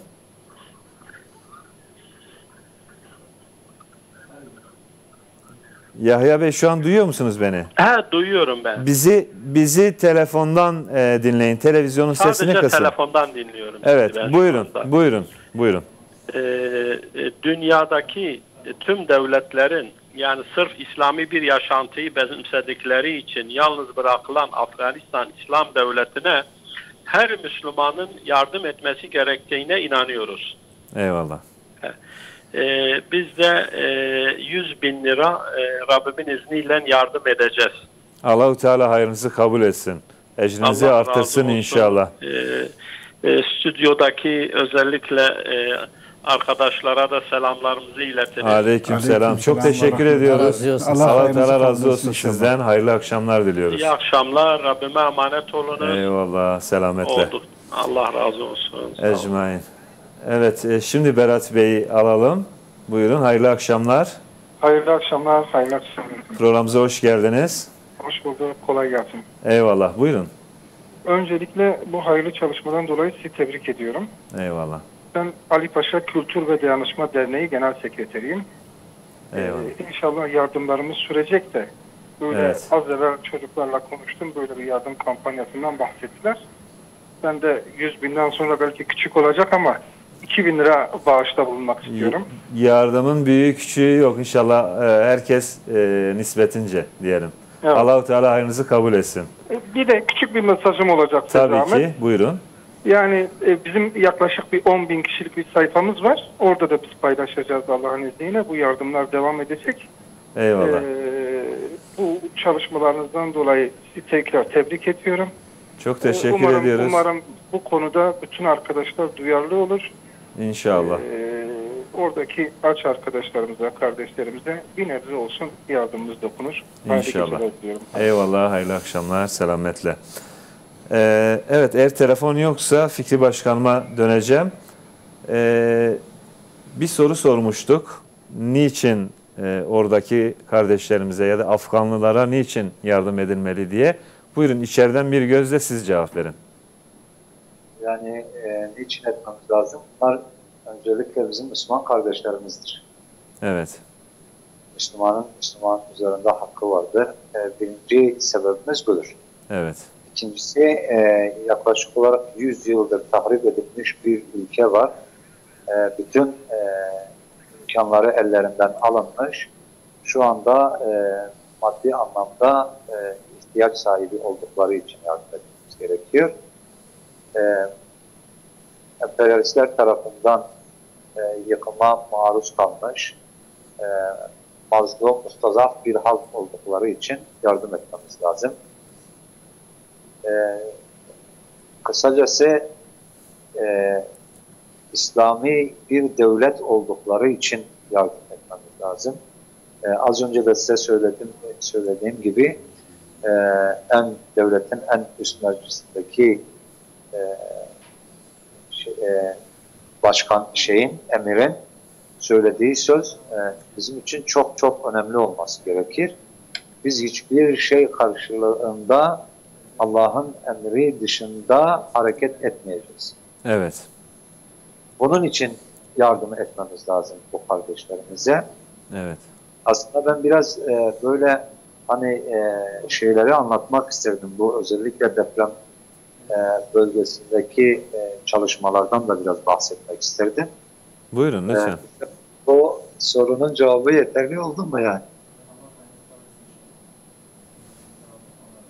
Evet, son cümleyi anlayamadım Sayın Başkanım. Yani niye yardım etmemiz gerektiği anlaşıldıysa tabii. Biraz daha... Ben yani zaten özellikle burada belirtmek, sormak istedim.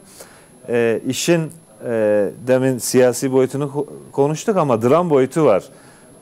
Cengiz Başkanım da bahsetti. Yani bir insanın evladını satabilecek duruma düşmesi. Yani siz içeriden bu şeyleri daha iyi görüyorsunuz. Bu durumları, bu olayları, bu vakayı daha iyi görüyorsunuz. Biraz onu yansıtmanız adına sormuştum zaten. Eğer deprem de bunun üzerine gelmişse lütfen o konuyu da anlatın ki insanlar bilsinler. Yani biz ekranlarımız başında işte Afganistan'da durum çok kötü, açlık var, yokluk var ama orada neler yaşanıyor tam bilemiyoruz. Siz oradan daha iyi görüyorsunuz. Böyle alalım sizden. Şimdi bizim bulunduğumuz, ofisimizin bulunduğu yerden deprem bölgesine yaklaşık olarak 200 kilometre. Bu 200 kilometreyi mesela biz gece 3.30'da yola çıktık. 3.30'da dahi yola çıktığımız zaman insanları sokaklarda görmek mümkün. Evet. Ya bir şeyler, bir iş güçleri için ya da farklı bir şey için dışarıda insanları görmek mümkün. Biz yaklaşık olarak 6 saat boyunca gittiğimiz yolda yani 100 kilometre yol gidebildik. Bu tabii yolların olmayışından. Yani yolların olmayışı dediğim yani böyle dağ, taş öyle yani öyle köy birbirine olan uzaklıklardan mesela 100 kilometre 6 saatte gitmeyi artık siz kendiniz düşünün. Evet. O 6 saat sonradan gittiğimiz bir 15-20 kilometrelik belki de 50 de olabilir. Tam hani yol o kadar bozuk ki bunu şey yapamıyorsunuz. Kestiremiyorsunuz. Kestiremiyorsunuz. Orada mesela deprem bölgesine Patik bölgesinin ilinden o deprem 3-4 tane ilçede deprem olmuş. Oraya gidene kadar oradan da belki 25 ile 50 kilometre tam kestiremiyorum. 6 saatte gidebiliyorsunuz. Evet. Buraya 6 saatte ancak ulaşabiliyorsunuz. Bu çok önemli. Yani, devam edeceğiz başkanım. Şu an iki izleyicimiz var telefon hattımızda. Almanya'dan Vahdettin Şeker Bey şu an telefon hattımızda. Hayırlı akşamlar. İyi akşamlar. Programımıza hoş geldiniz. Eyvallah. Allah hayrınızı kabul etsin inşallah. Cümlemizin Allah razı olsun. Buyurun. Afganistan'a bir yardım göndermek istedim. Tabii ki. Allah-u Teala hayrınızı kabul etsin. Bir 1000 lira, 1000 euro falan göndereyim kendilerine. Ben zaten hep yapıyoruz ama o Eyvallah. Eyvallah. Her zaman destek olmak daha iyidir. Allah-u Teala hayrınızı kabul etsin inşallah. Sağ olun. Teşekkürler. Biz teşekkür ediyoruz. Eyvallah. Allah rast getirsin inşallah. Amin. Amin. Müslümanların yardımcısı olsun. Amin. Hayırlı akşamlar diliyoruz. Evet, İstanbul'dan Muhammed kardeşimiz telefon hattımızda. Hayırlı akşamlar. Muhammed kardeşim, duyabiliyor musun beni? Evet, İstanbul'dan Muhammed kardeşim. Evet, hattan düşmüşler. Eyvallah. Buyurun Sayın Hocam, o cümleyi devam ettirelim. En son 6 saatte 100 kilometreyi gidiyordunuz. Evet, oradan sonra da mesela o 50 kilometrelik yolu da 5-6 saatte gidiyorsunuz. Yani düşünün, evet, deprem olduğu zamanki zaten orada telefon çekmiyor insanların, çok sayıda vefat etmelerinin sebeplerinden birisi de bu. Hem ulaşımın olmaması hem iletişimin olmaması. Oradaki yani Allah muhafaza etsin. Mesela Türkiye ya da ona benzer bir ülkede deprem olduğu zaman insanlar hemen çok çabuk bir şekilde haberdar oluyorlar. Haberdar olur olmaz da aynı şekilde ulaşım yolları da açık olduğu için hemen müdahale edilebiliyor. Mesela evet, buradaki yetkililerle konuştuğumuz zaman aslında ilk etapta insani yardımlardan ziyade bizim Müslüman ülkelerden beklediğimiz arama kurtarma noktasında bize destek olmalarıydı. Tabii bu noktada biraz beklediklerini bulamamış gibilerdi. Evet. Burada yüzlerce ev yıkılmış burada. İnsanlar o evin altında. Hatta Host bölgesi denen bir yer vardı. Orada anlatıyorlar. Ancak ikinci gün, yani 2 gün boyunca hiç kimse oraya bir müdahalede bulunamamış. Ulaşamamışlar. Yani hem ulaşım hem de 2 gün boyunca o cesetler, o vefat edenler orada enkaz altında kalmış. Enkaz altında kalmışlar. Evet. Daha sonra en çok da zayiatın olduğu yer orası. Bu insanlar bundan önce de yine bir sel felaketiyle karşı karşıya kalmışlardı. Yani hem yokluk hem açlık, bunun yanında doğal afetler falan. İnsanlar evet, gerçekten burada çok zor durumdalar. Ve bu yüzden de duyarlı kardeşlerimiz oraya yardım etmeli. Değil mi Sayın evet, Başkanım? Evet. Şimdi Diyarbakır'dan yine Mustafa Börü tekrar telefon hattımızda. Tekrardan hayırlı akşamlar. Programımıza hoş geldiniz. Hayırlı akşamlar. Allah razı olsun. Allah hayrınızı kabul etsin. Ecmaîn. Buyurun. Şimdi meseleler konuşuldukça işin vahim durumu daha da ağırlaşıyor. Vicdan devreye giriyor. Ben de kapıya dayanmış borçlu kendimi hissettim. Fakat daha ötesine geçtim. Yani bir insanın kapısına borçlu dayanır, insan borcunu bulur, öder. Evet. Fakat şu anda benim yüreğime dayandı bu borçlu. Yani konuşmalar bizi borçlu kıldı. Fakat bu borçlu bizim kapımıza değil, yüreğimize dayandı. Bundan dolayı ben de borç ederek, ek olarak tekrar yardım etmek istedim. Şimdi Allah'ın izniyle 30.000 bağış yapacağım inşallah. Allah-u Teala hayrınızı kabul etsin inşallah. Allah Ecrinizi artırsın. Ecrinizi kat kat etsin. Allah'a emanet olun. Eyvallah. Çok teşekkür ediyoruz. Evet, maalesef orada yaşananları bir yandan gördükçe, bir yandan Sayın Başkanlarım oradaki dramı anlattıkça hakikaten insanın gönül kapısı çalınıyor. Hüzünlenmemek elde değil. Şimdi bir izleyicimiz daha var, bir kardeşimiz var aslında telefon hattımızda. Abdülbaki Kaçar kardeşimiz Gaziantep'ten. Hayırlı akşamlar. Selamünaleyküm, hayırlı akşamlar. Aleykümselam ve rahmetullah. İyisiniz inşallah. Allah razı olsun, teşekkür ederiz. Siz de iyisiniz inşallah. Hamdolsun, Allah razı olsun. Allah sizden razı olsun inşallah. Eyvallah, buyurun. Abim inşallah Allah-u Teala hayırlı geceler dediğimizden dolayı Rabbimiz her gecemizi hayırlı kılsın, her günümüzü hayırlı kılsın inşallah. Amin, amin. İnşallah ben de Abdülbaki olacak, Abdülkadir yazmışsınız ama Abdülbaki olacak Emin abi. Abdülbaki abimiz biliyoruz. Yanlış mı yazmışlar? Ben Abdülbaki demedim mi ya da? Ay sen Abdülbaki desen ben tanıyorsun Emin abi. Evet. Bizim Özlem Ajans sanatçılarımızdan. Evet, Allah razı olsun. Teşekkür ederiz abi. Eyvallah. İnşallah ben de bu hayırda bizim de bir katkımız olsun. 1000 TL'de inşallah biz ailece bir bağış yapmak istiyoruz. Allah-u Teala hayrınızı kabul etsin inşallah. Ecrinizi artırsın. Allah razı olsun. Rabbim sizin de hayırlarınızı kabul etsin inşallah. Eyvallah. Evet. Allah razı olsun. Sayın Başkanım, eyvallah. Hayırlı geceler dileyelim. Hayırlı geceler. Allah razı olsun. Geliyor mu stüdyoya? Evet, şu an geliyor başkanım. Siz bizi duyabiliyor musunuz? Ben duyuyorum. Bir şey söylemek istiyorum. Tabii ki, buyurun. Tabii ki, buyurun. Şimdi orada alta vermiş olduğumuz hesap Yetimler Vakfı'nın hesabı. İzleyicilerimiz yatırırken İBAN'ı yazdıktan sonra isim olarak yazıyorlar. Umut Kervanı yazınca para iade oluyor. Bu hesap Yetimler Vakfı'nın hesabıdır. Evet. Yetimler Vakfı hesap sahibi Yetimler Vakfı olacak. Evet. Umut Kervanı değil, Yetimler Vakfı olacak. Evet, evet. Aynen. O zaman buradan izleyicilerimize bir hatırlatalım, değil mi? Nasıl yapıyoruz? Belki bu bana göre sol alt köşedeki logoyu bırakmanızdan dolayı öyle olmuş. Evet. İsterseniz o KJ değiştirse ya da alta hesap adının Yetimler Vakfı'nın olduğu, en azından yardım yapan kardeşlerimizin yardımları iade olmasın.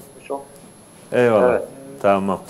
İnşallah kardeşlerimiz hemen bu durumu... Geçen Umut Kervanı Yetimler Vakfı olarak değiştirilirse o sorun giderecek yani. Evet. O KJ'deki Umut Kervanı'nı Yetimler Vakfı yapalım. Tamam. İnşallah. Tamam. Yetimler Vakfı yazdık. İnşallah gelecek. Geldi, ben tamam. Uzağı pek iyi göremiyorum. Geldi, şimdi tamam. Tabi bu arada biz hashtag çalışmamızı tekrardan bir hatırlatalım. Afganistan'a yardım vakti. Bu hashtag'e yazalım. Bunun ilk sıralara girmesi, gündemin ilk sıralarına girmesi çok önemli.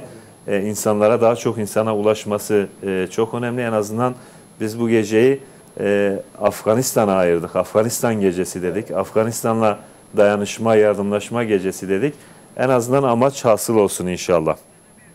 Emin abi müsaadenizle bir şey daha hatırlatmak istiyorum. Başkanım size hemen sözü vereceğim. Bursa'dan bir izleyicimiz var. Önce onu alalım müsaadenizle. Bursa'dan izleyicimiz. Hayırlı akşamlar.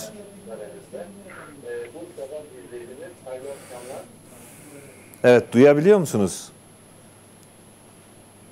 Bursa değil, Urfa olacaktı. Neyse, Urfa. Tamam. Duyuyorum hocam, Emin hocam, iyi akşamlar. Hayırlı akşamlar. Tabii böylesi gecelerde yoğunluğun olduğu gecelerde isimler bazen karışabiliyor. Hakkınızı helal edin. Teşekkür ederim hocam. Evet. Programımıza tekrardan hoş geldiniz. Allah razı olsun. Rabbim hayırlı kabul etsin inşallah. Eyvallah. Öncelikle.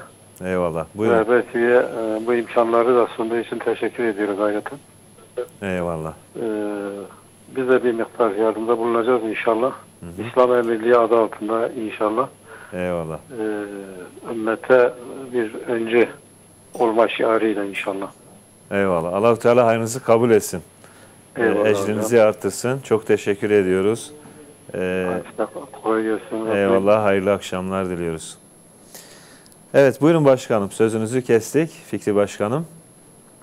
Şimdi biz burada yani sadece Yetimler Vakfı ve Umut Kervanı olarak yardım yapmıyoruz. Aynı zamanda Yetim Eli'nin destekleri, ondan sonra İFA Ebrar'ın destekleri.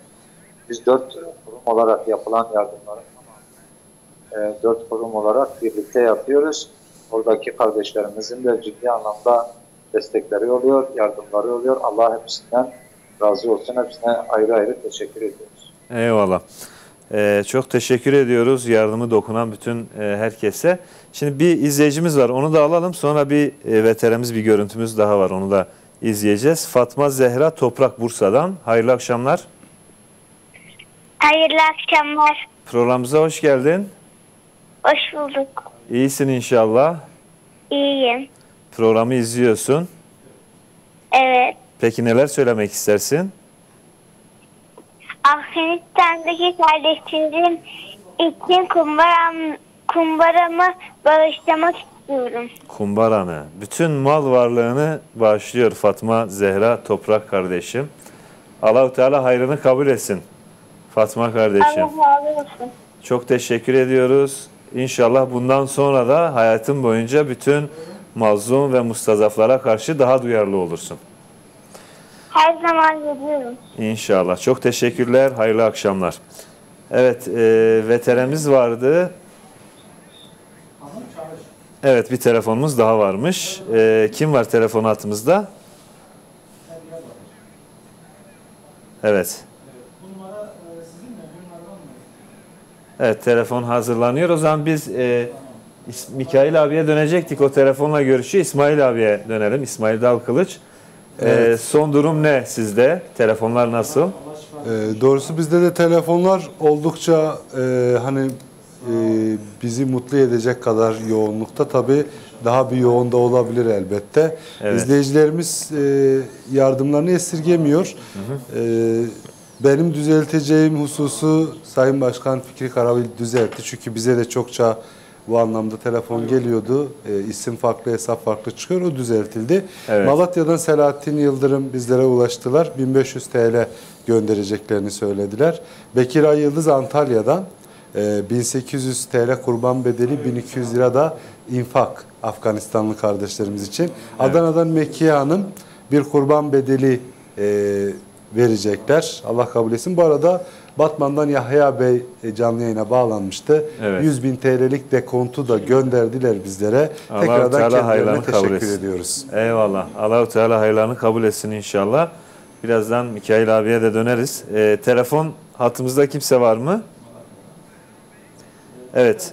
Behram Bey İstanbul'dan telefon hattımızda. Hayırlı akşamlar. Hayırlı akşamlar. Selamünaleyküm hocam. Ve aleykümselam ve rahmetullah. Buyurun. Neler söylemek istersiniz? İnşallah. Teşekkür ederiz. Allah razı olsun. Hamdolsun. Siz de iyisiniz inşallah. Allah razı olsun. Hocam önce bu böyle bir şey yaptığınız için Allah sizden razı olsun. Cümlemizden inşallah. Fikri hocama, Cengiz hocama çok çok selam söylüyorum. Aleykümselam. Allah onlardan da razı olsun. Böyle yürekli insanlar olduğu zaman İnşallah Müslümanlar hiçbir zaman bir şey olmaz Müslümanlara.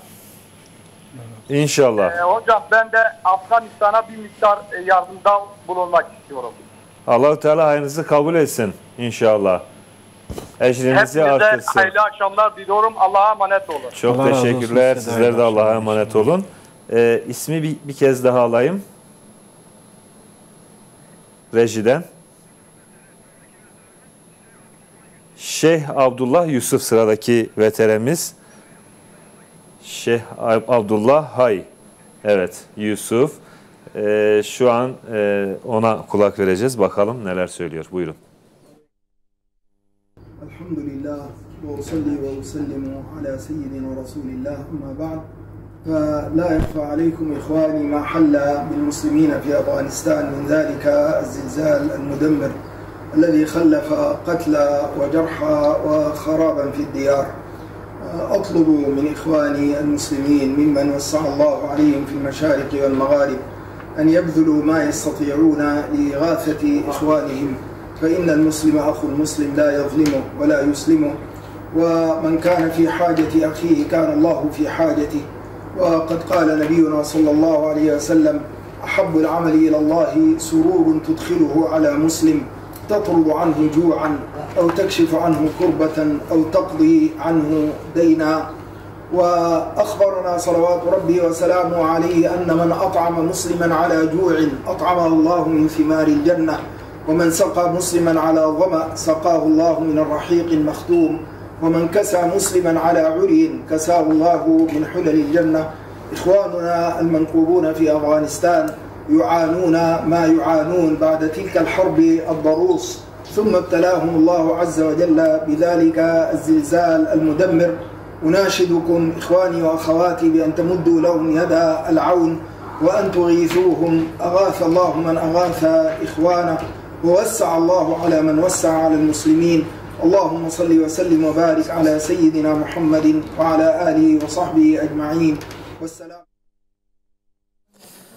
Evet, farklı coğrafyalardan farklı insanlar da inşallah bu yardıma destek olacaklar. Yaklaşık 1,5 saattir kesintisiz bir yayın yaptık. Halen yapmaya devam edeceğiz tabii ama eğer müsaadeleriniz varsa şöyle kısa bir ara verelim. Bir soluklanalım. Sonra kaldığımız yerden daha bir heyecanla inşallah devam edelim. Bu arada izleyicilerimize birkaç hatırlatmada önce bulunalım.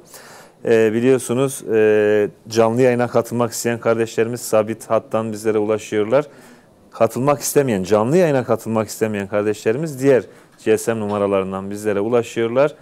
Mikail abi ve İsmail abi onlara cevap veriyor.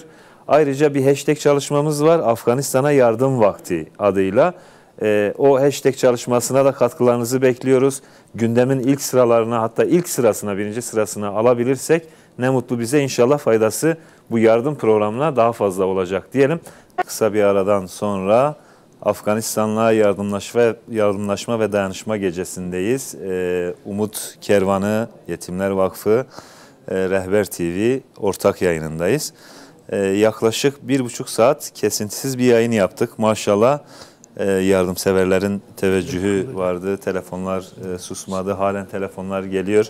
Biz tekrar ikinci bölümün başında bir hatırlatma yapalım izleyicilerimize.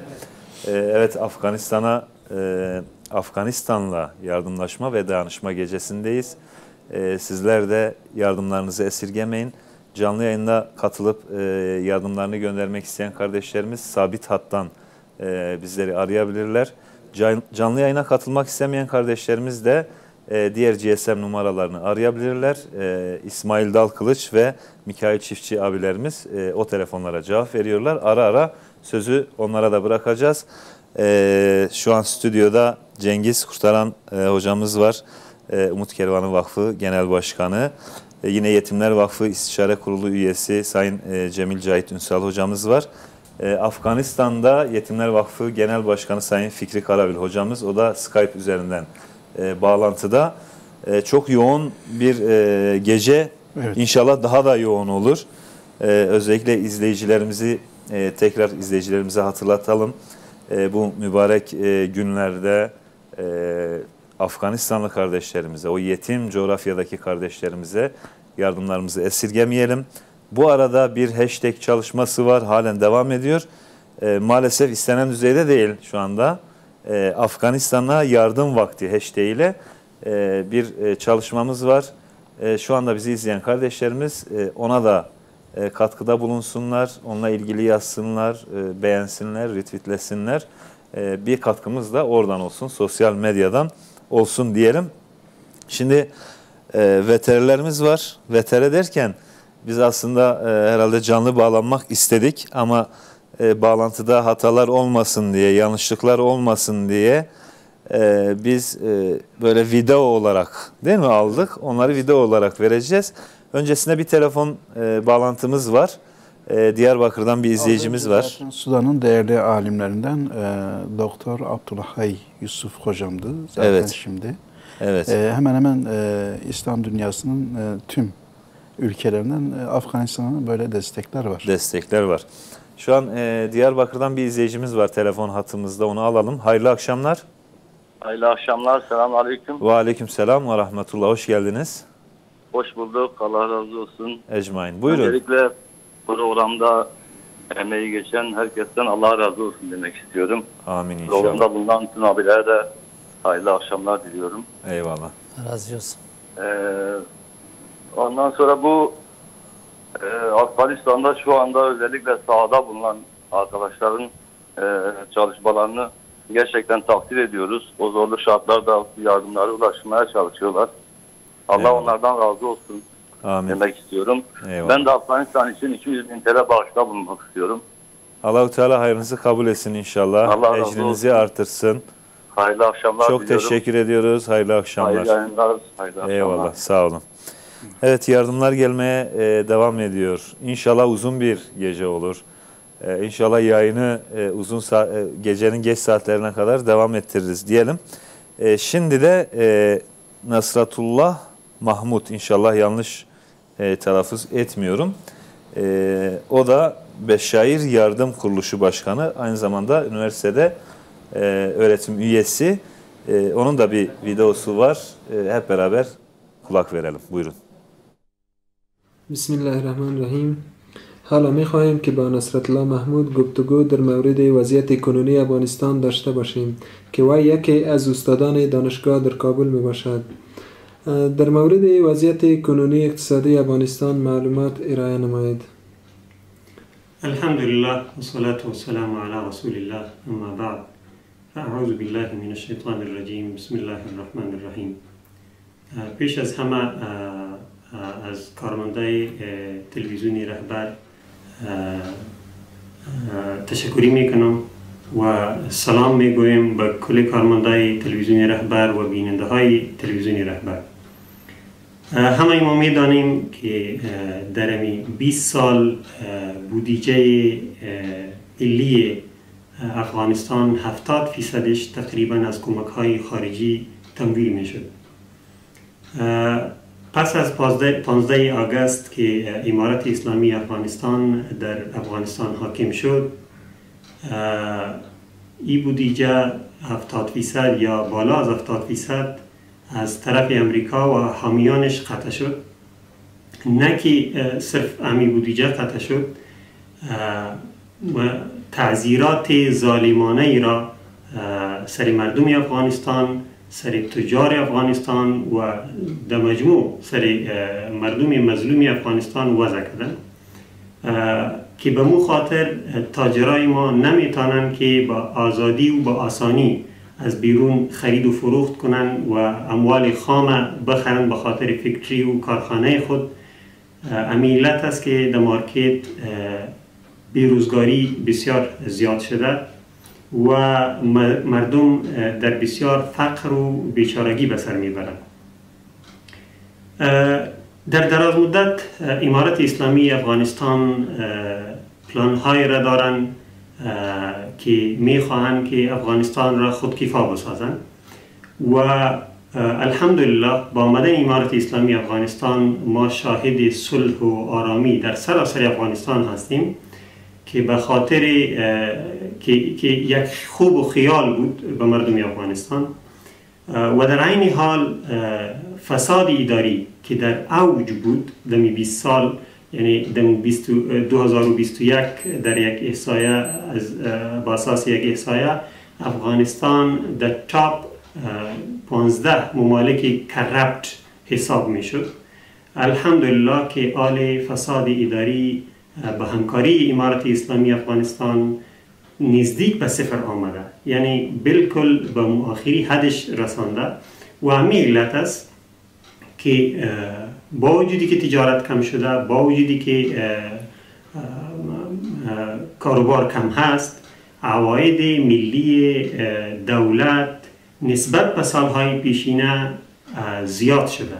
خب ای که 70% بودجه ملی ما از کمک های خارجی بود، این یک چالشی است که در یک روز کل 70% سر ما قطع شد. مثلا بغیر از این تعزیرات وضع شد. این باعث شد که در کوتاه مدت مردم افغانستان در یک وضعیت بسیار بحرانی و خراب قرار دارند و انشاءالله ما امیدوار هستیم که امارت اسلامی به شکلی که پیش میرن در دراز مدت میخواهند که افغانستان خود کفیل باشه و مردمش دست همکاری، دست کمک به کسی دراز نکنن و سر پای خود افغانستان ایستاد باشه. اما در کوتاه مدت ما شاهد مشکلات در ساحه هستیم.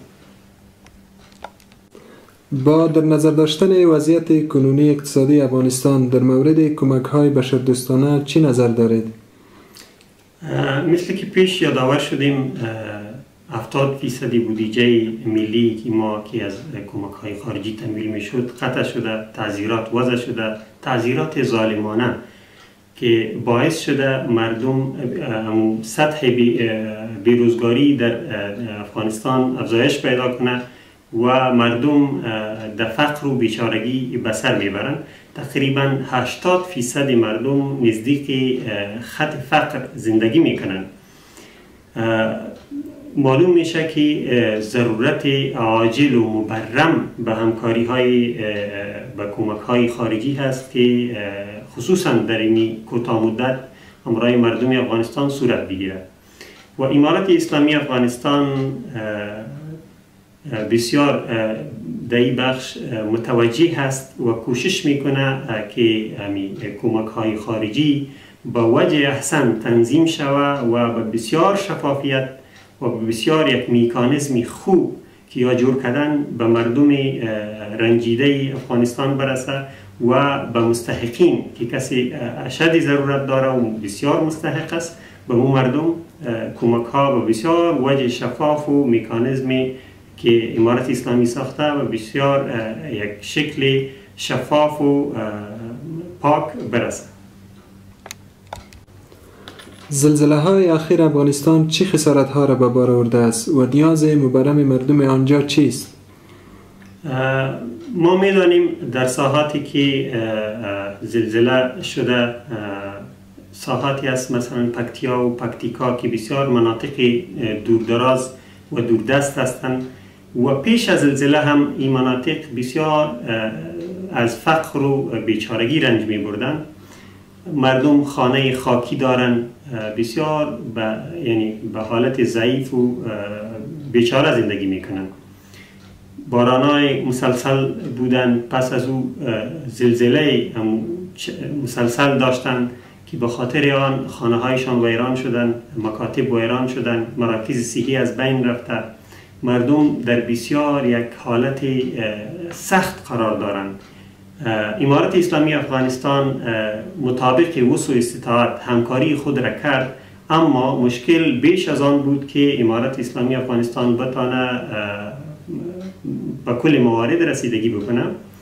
مردم در موساحات خانه ندارن، ویران شدن. اگر جای خانه هم دارن در حالتی است که اگر یک زلزله دیگه بیاید شاید که چپه شود، یعنی از ترس هم نمیتونن آنجا زندگی کنن، چرا که خانه بسیار ضعیف و از خاک و گل جور شده و مشکل پیدا کرده. در این حال مردم به بخش صحی ضرورت مبرم و شدید دارن، مشکلات صحی زیاد شده.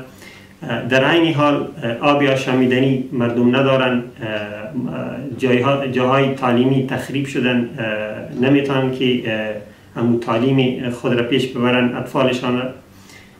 دیگه این وقتی است که باید کل مردم و در مجموع مسلمان ها خصوصا باید امرای مردم زلزله زدگان و آسیب دیدگان همکاری بکنن.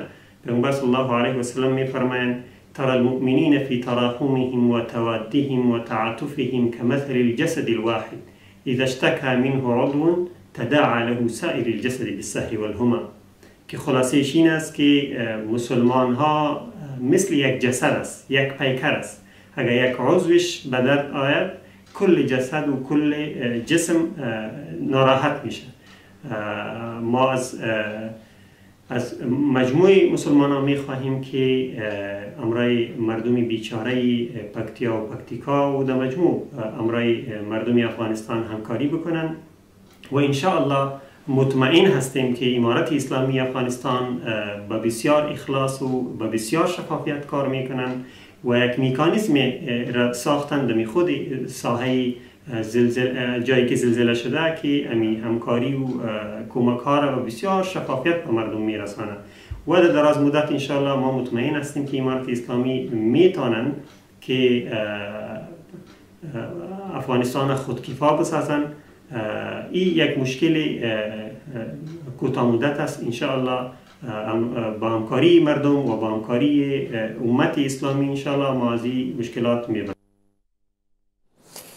Evet, Sayın Nasratullah Mahmud, Beşşair Yardım Kuruluşu Başkanı, aynı zamanda üniversitede öğretim üyesiydi. Afganistan'la ilgili çok önemli bilgiler verdi. Oradaki mazlumiyeti bir kez daha gözler önüne serdi.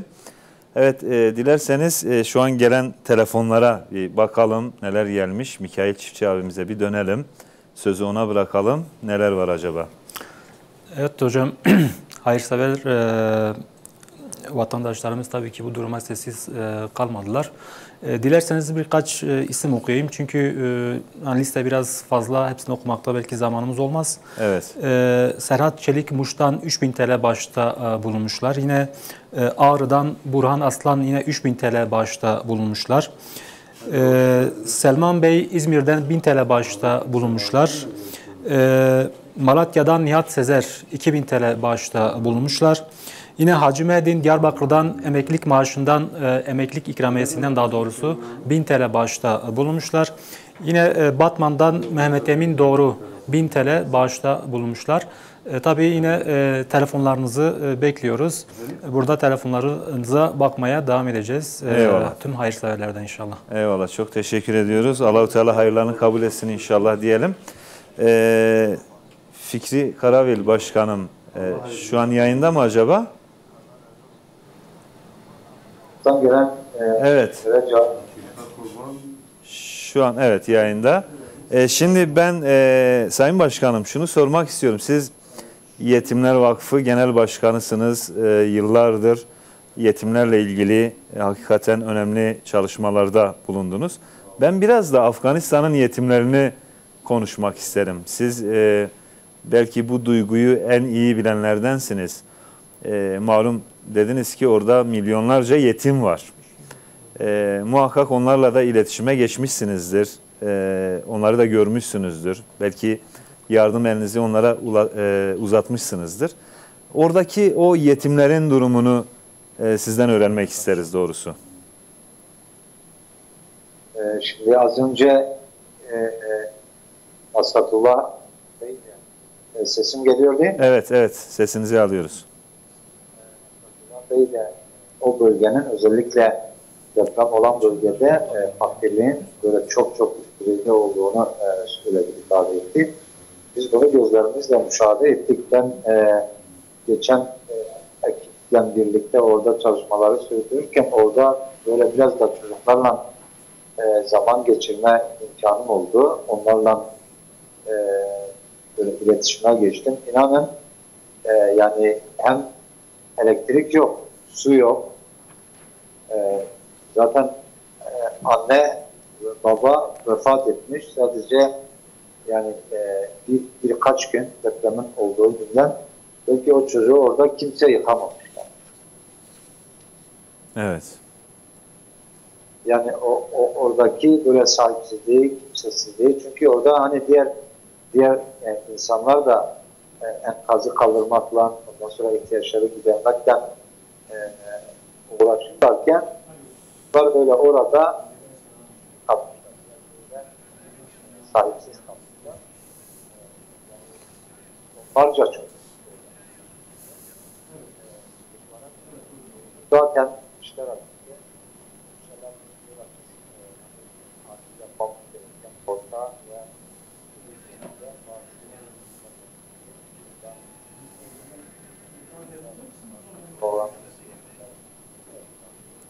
Evet, Fikri Hocam'ın şu anda sesini alamıyoruz.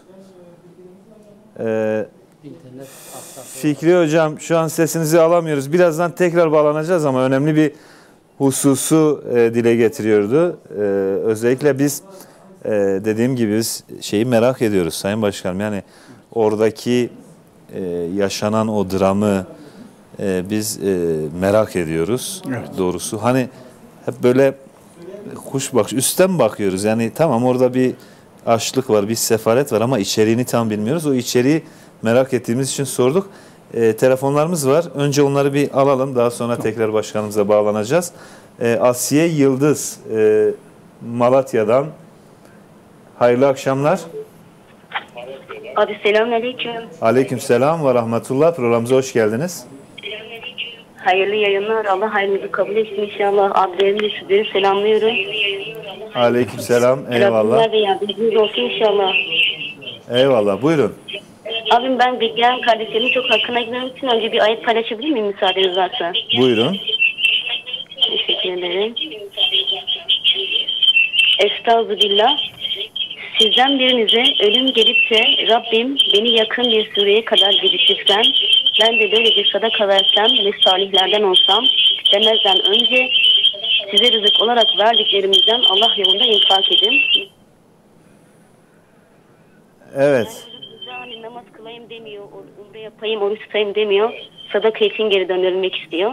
Bu da sadakanın ne kadar önemli olduğuna binen bir durum. İnşallah biz de Allah yolunda elimizden geldiğince imkanlarımız doğrultusunda yardımcı olmak istiyoruz. Allah-u Teala ayınızı kabul etsin inşallah. Yardımcı bulunmak istiyorum. Evet. Rabbim dünya ahiret ecrinizi versin inşallah. Asiye bacım, televizyonun sesini kısabilir misiniz lütfen? Tam anlayamıyoruz sizi. Televizyonun sesini kısabilir misiniz? Tabii abi. Sadece telefondan dinleyin bizi. Tamam. Evet, şu an duyuyor musunuz beni? Evet abim sesiniz geliyor. Peki Asiye bacımızın sesini biraz artıralım. Evet, son kısmı anlayamadık. Bir kez daha söylerseniz. Ayetimi tekrarlayayım yoksa ayetimi... Yok, ayeti dinledik. Tamam abi. Ben diyorum ki öyle burada namaz kılayım demiyor, umre yapayım demiyor, oruç tutayım demiyor. Sadaka için geri gönderilmek istiyor. Bu da sadakanın ne kadar önemli olduğuna binen bir durum. Evet. Rabbim inşallah dünya ahiret karşılığını versin. Sizlere de bizlere de ben de bir miktar yardımda bulunmak istiyorum kardeşlerim için. Allah-u Teala hayrınızı kabul etsin inşallah. Sizlerin de inşallah abim. Allah'a emanet olun. Çok teşekkür ediyoruz. Eyvallah. Hayırlı akşamlar. Eyvallah. Yine Mehmet Emin Yıldız Malatya'dan. Hayırlı akşamlar. Selamünaleyküm. Hayırlı akşamlar Emin Hocam. Aleykümselam ve rahmetullah. Hoş geldiniz programımıza. Tevafuk oldu. Asiye yeğeninde aradı. Kendisine teşekkür ederim. Allah hayrını kabul etsin inşallah. Amin. Sizde bulunan Cengiz Başkanıma, Cemil kardeşime, Afganistan'da bulunan Fikri Başkanıma selam ve saygılarımı sunarım. Eyvallah. Aleykümselam. Allah-u Teala yardımcınız olsun. Rabbim hayırlarınızı kabul etsin inşallah. Eyvallah. Çok teşekkür ediyoruz abi. Yani bizim de Umut Kervanı, Malatya Umut Kervanı hesabımıza 6.000 TL bir bağışta bulunuldu. Kurban bağışlarımız var inşallah. Evet.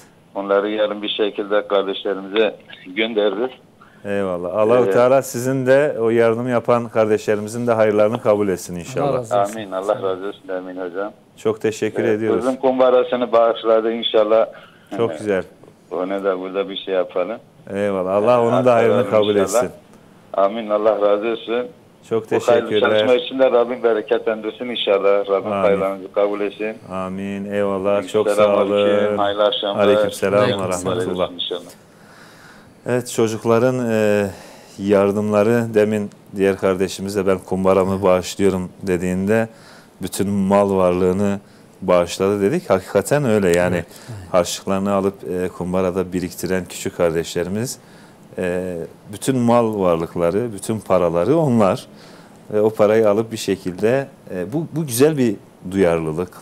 Evet. Özellikle çocuklarımıza, gençlerimize bu ahlaki yozlaşmanın, bencilliğin, kişisel yaşamın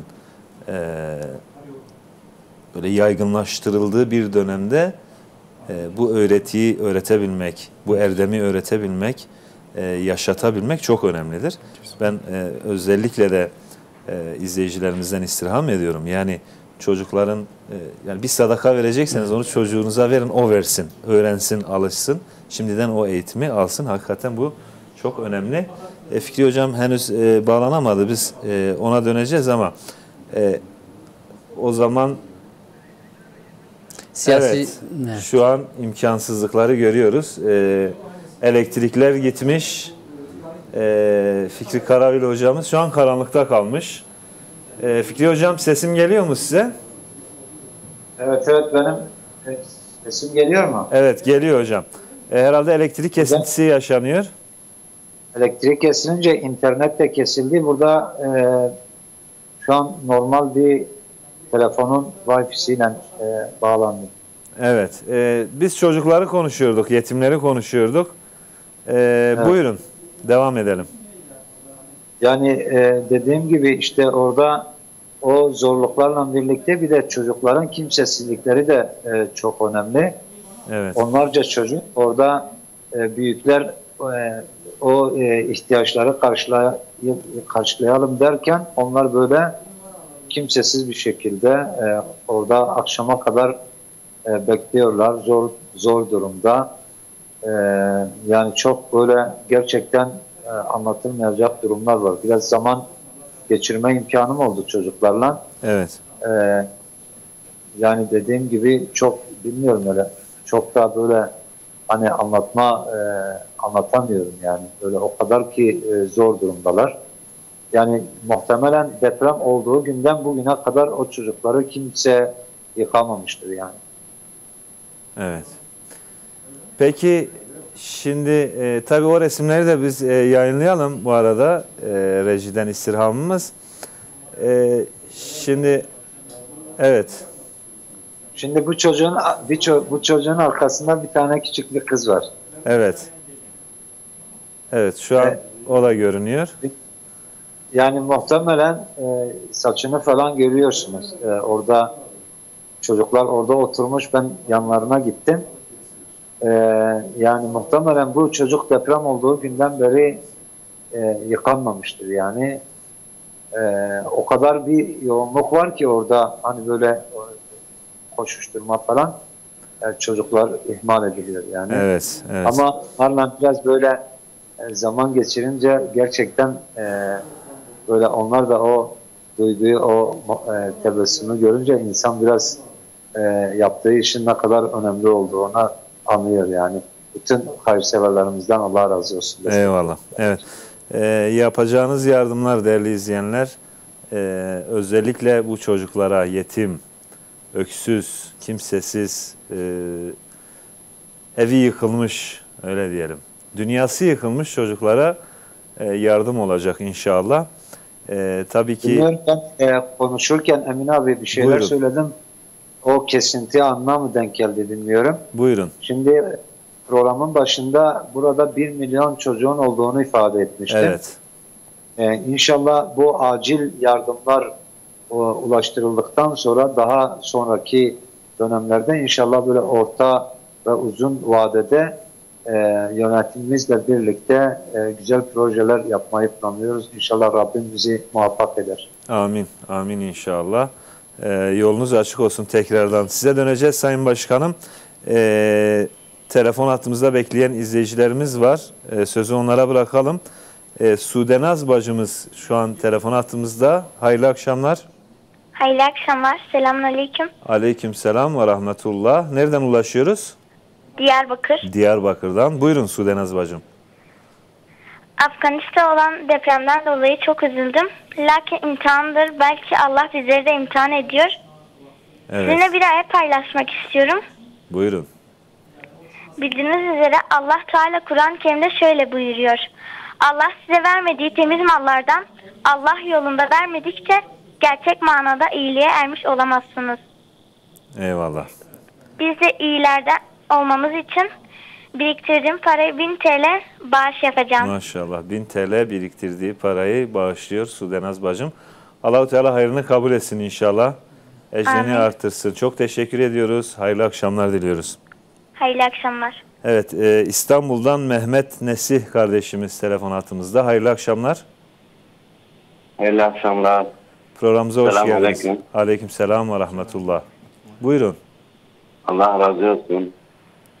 Yaptığınız programlardan dolayı özellikle bu şu anda Afganistan için, bu afet için yaptığınız programlardan hepinizden Allah razı olsun. Eyvallah. Gerçekten böyle programlar aslında çok iyi. Yani kayda değer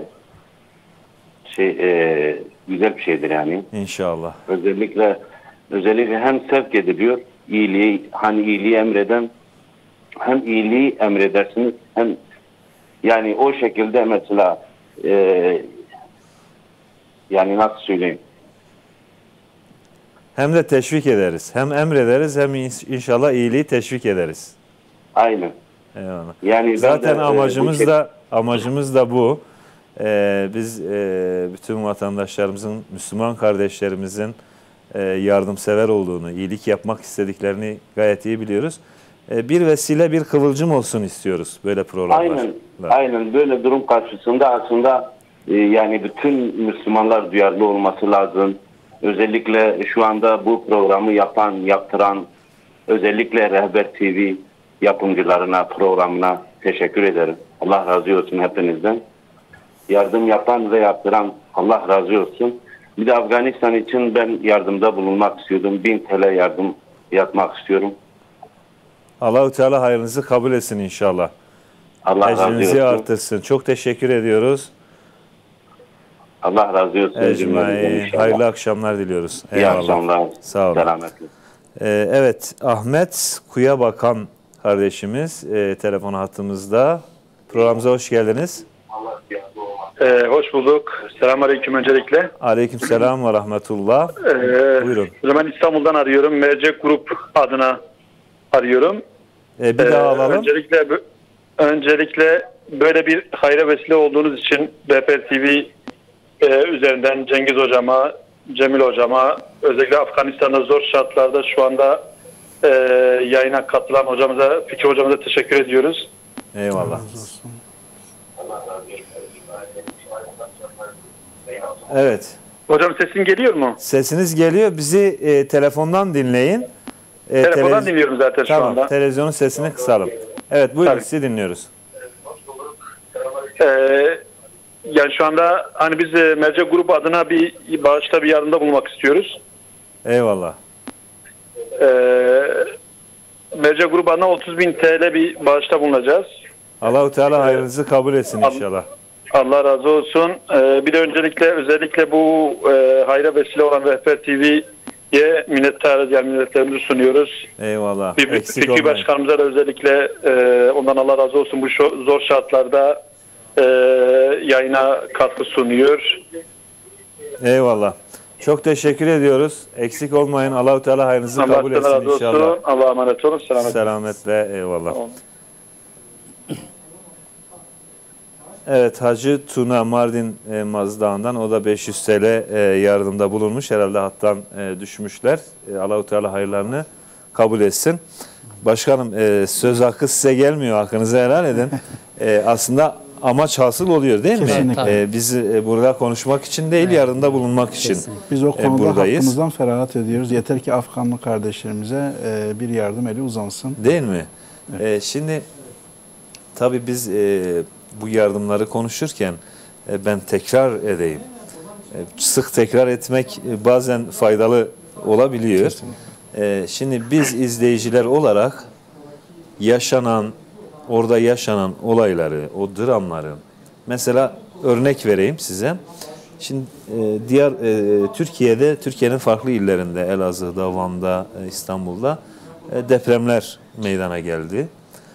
Bu depremler olduğu andan itibaren o 1 saat, 2 hatta aynı saat içerisinde hemen enkaz bölgelerine ulaşıldı. İşte insanlar çıkarıldı. Orada yardım kuruluşları gelip işte çadırlar kurdular, sıcak yemekler hemen anında, aynı gün, aynı akşam, aynı gece içerisinde olabiliyor. Çünkü buranın imkanları belli. Ama şimdi Afganistan'da Sayın Başkanımın dediği gibi 100 kilometrelik yolu 6 saatte gidebilmişler. Kalan o 15-20 kilometreyi de bir 3-5 saatte oradan gidebilmişler. Öyle bir zor şartta.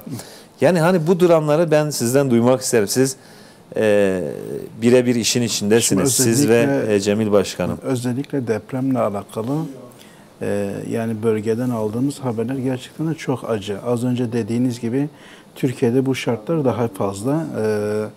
Herhangi bir inşallah Allah-u Teala hiçbir insana, hiçbir ülkeye bu tür musibetler vermez. Amin. Ancak Türkiye veyahut böylesine imkanlara sahip olan ülkelerde bu tür doğal afetler olunca müdahale çok daha rahat bir şekilde, hızlı bir şekilde gerçekleşebiliyor. Evet.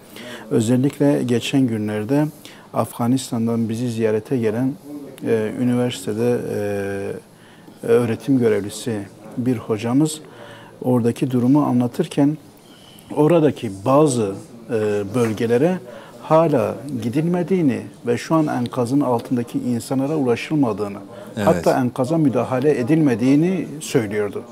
Neden? Ne kadar süre geçmişti? Özür dilerim. Neredeyse 10 gün geçmişti. 10 gün. Evet. Evet. Yani özellikle tamam ilk etapta bazı ülkeler hemen hızlı bir şekilde insani yardım ulaştırdılar. Gıda olsun, diğer yardımları ulaştırdılar. Ancak orada arama kurtarma ekiplerinin olmayışı ve o şekildeki bir yardım beklentileri vardı ama yakın olan ülkelerden bile insani yardım gitti. Ancak arama kurtarma ekibi gitmeyince müdahale edilemedi. Hem zaten imkanları yok ve böylece şu an orada müdahale edilmedik yerler bile var. Aynen. Bu kadar acı ve dramatik bir durum. Çok dramatik. Telefonda bekleyen izleyicilerimiz var. Adana'dan Cevdet Dizdek kardeşimiz telefon hattımızda. Hayırlı akşamlar. İyi akşamlar. Hoş geldiniz programımıza. Hoş bulduk. Allah razı olsun. Ecmaîn. Teşekkür ediyorum böyle bir güzel programı düzenlediğiniz için. Eyvallah.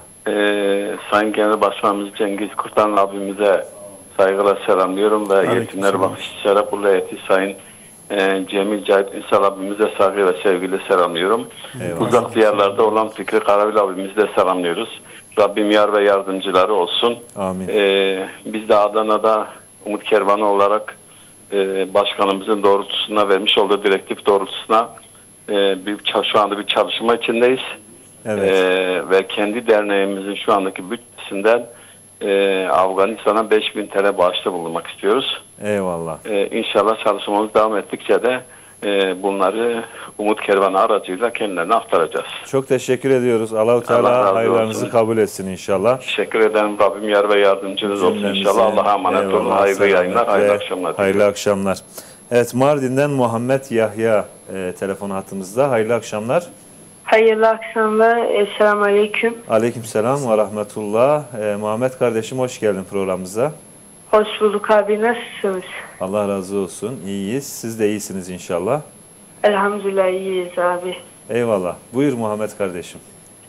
Abi ben Mardin Umut Kervanı'nın gönüllü elemanıyım. Maşallah. Ben de Mardin Umut Kervanı aracıyla size 100 TL bağışlayacağım. Harçlığımda biriktirdiğim. Harçlığını, biriktirdiğin harçlığını bağışlıyorsun. Evet. Allah-u Teala hayrını kabul etsin inşallah Muhammed kardeşim. Allah razı olsun. Çok teşekkür ediyoruz. Hayırlı akşamlar diliyoruz sana. Hayırlı akşamlar. Eyvallah. Muhammed kardeşimiz gönüllüsüymüş Umut Kervanı'nın gönüllülerinden. Yüreği büyük ama. Değil mi?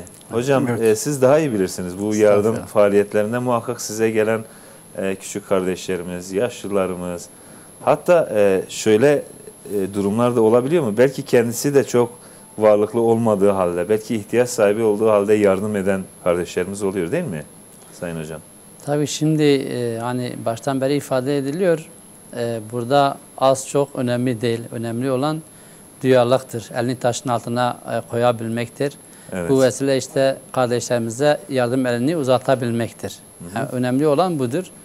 Şimdi dramıyla, mazlumiyetiyle Afganistan göz önündedir. Evet. Şimdi biz deprem bölgesini konuşuyoruz ama aslında bütün Afganistan yıkılmış.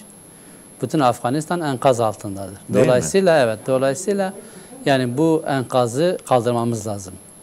Müslümanlar olarak orayı tekrar imar etmemiz lazım. Bu bütün Müslümanlar üzerine bir vazifedir. Özellikle az önce dedi ki Müslüman idareciler bu konuda daha çok sorumluluk sahibidirler. Niye? Çünkü onlar maddi olarak da belki güç sahibidirler. Evet. Onlar bu konuda duyarlı olmaları lazım. Bu işe el uzatmaları lazım. Bu işte ellerinden ne geliyorsa yapmaları lazım. Afganistan'ı Müslüman bir ülke olarak, bir devlet olarak kabul etmeleri lazım. Niye? Onlar 40 yıldan fazladır bir mücadele verdiler. Kendi topraklarını savundular. Kendi dinlerine sahip çıktılar, namuslarına sahip çıktılar. Dolayısıyla zalimlere taviz vermediler asla. Evet. Şimdi kendi ülkelerini, kendi vatanlarını savunan, kendi dinlerini savunan bir halk var karşımızda. Evet. Ama öte taraftan İsrail gibi bir şebeke grubu belki dünyanın öbür ucundan toplanarak geliyorlar. Müslüman ülkesinde, Filistin'de işgal ederek orayı ele geçiriyorlar. Ve bütün dünya tarafından da devlet olarak kabul ediliyor. Bugün uluslararası ilişkilerde bu şekilde muamele görüyor. Evet. Şimdi bu çok acı bir şeydir. Maalesef. Yani bugün Müslüman idareciler bunu iyi düşünmeleri lazım. Belki bu çağrımız yani küçük görülebilir. Nereye kadar gider bilmiyoruz ama bu gerçekliği bir kere bilmemiz lazım. Aynen. Dolayısıyla Müslüman idareciler yani bu konuda çekinmemeleri lazım. Özellikle Müslüman iş adamları. Evet. Şimdi Müslüman iş adamları da bu konuda ellerini taşın altına koymaları lazım. Bunu ne kadar başarabilirler? İlla ki işte Afganistan'da maddi bir beklenti içerisinde olmayabilirler. Evet. Ama nedir? Oraya manevi bir destek verebilirler. Bugün gelen haberlerde Çin'den, Avrupa Birliği ülkelerinden her gün Kabil'e uçaklarla inip kalkıyorlar. Şimdi onlar tanklarla, uçaklarla, füzelerle yapamadıklarını bugün ekonomi savaşıyla bunu yapmaya ve başarmaya çalışıyorlar. Evet. Eğer Müslümanlar, Müslüman iş adamları, Müslüman idareciler vazifelerini yapmazlarsa, üzerine düşen görevi yapmazlarsa, inanın o emperyalistler tankla, uçakla, füzeyle, silahla yapamadıklarını bugün ekonomiyle yapmaya çalışacaklar ve başaracaklardır. Eyvallah. İnşallah biz onların başaracaklarına inanmıyoruz. İnşallah. Bu konuda Müslümanlar inşallah bir yarış içerisine gireceklerdir. Hayırda birbirleriyle yarışacaklardır. Bu gece işte burada ortaya koydukları bu fedakarlığı görüyoruz. Bu açıdan eğer Müslümanlar duyarlı olsalar onlar inşallah başarılı olamayacaklardır. Yani. Evet, izleyicilerimiz var telefon hattımızda. Muhammed Said Dursun Batman'dan telefon hattımızda. Hayırlı akşamlar. Hayırlı akşamlar. Selamun aleyküm hocam. Aleyküm selam ve rahmetullah. Programımıza hoş geldiniz. Hoş bulduk. Sizler hepiniz iyisiniz inşallah. Elhamdülillah. Allah razı olsun. Siz de iyisiniz inşallah. Duanızı bekliyorum. Ben de rahatsızım. Allah-u Teala hayırlı şifalar versin inşallah. Umut Kervanı'na Afganistan için 1000 lira yardımda bulunmak istiyorum. Allah-u Teala hayrınızı kabul etsin. Şifaya vesile kılsın inşallah. Allah sizden de razı olsun. Yaptığınız hizmetten dolayı sizi tebrik ediyorum. Teşekkür ediyoruz. Allah razı olsun. Eksik olmayın. Eyvallah. Çok teşekkürler. Allah hayrınızı kabul etsin. Hayırlı akşamlar diliyoruz.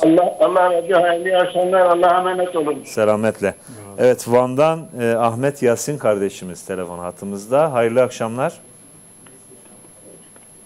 Selamun aleyküm. Ve aleyküm selam ve rahmetullah. Ahmet Yasin kardeşim, iyisin inşallah. Nasılsın? Teşekkür ederiz. Allah razı olsun. Buyur Ahmet Yasin kardeşim. Bir tane topladım. Ne kadar topladınız? Evet. Bir tane. 1000 TL. İki. Bir daha söyle. 2000 TL. 2000 TL maşallah. 2000 TL topladınız. Allah-u Teala hayrınızı kabul etsin. Teşekkür ederim. Biz teşekkür ediyoruz Ahmet Yasin kardeşim. Başlayalım. Tam anlayamıyoruz Ahmet Yasin. Teşekkür ederim. Biz teşekkür ediyoruz. Kendine iyi bak. Allah'a emanet ol. Hayırlı akşamlar. Evet, İsmail Dalkılıç ve Mikail Çiftçi abilerimiz de telefon başlarındalar. Dilerseniz onlara bir dönelim. İsmail abi, durumlar nedir? Telefonlar susmuyor gerçekten. Maşallah. İzleyicilerimiz oldukça hayırda yarışıyorlar. Buna şahitlik ediyoruz. Yabancısı değiliz tabii. Vatandaşlarımız böylesi durumlarda duyarsız kalmıyorlar.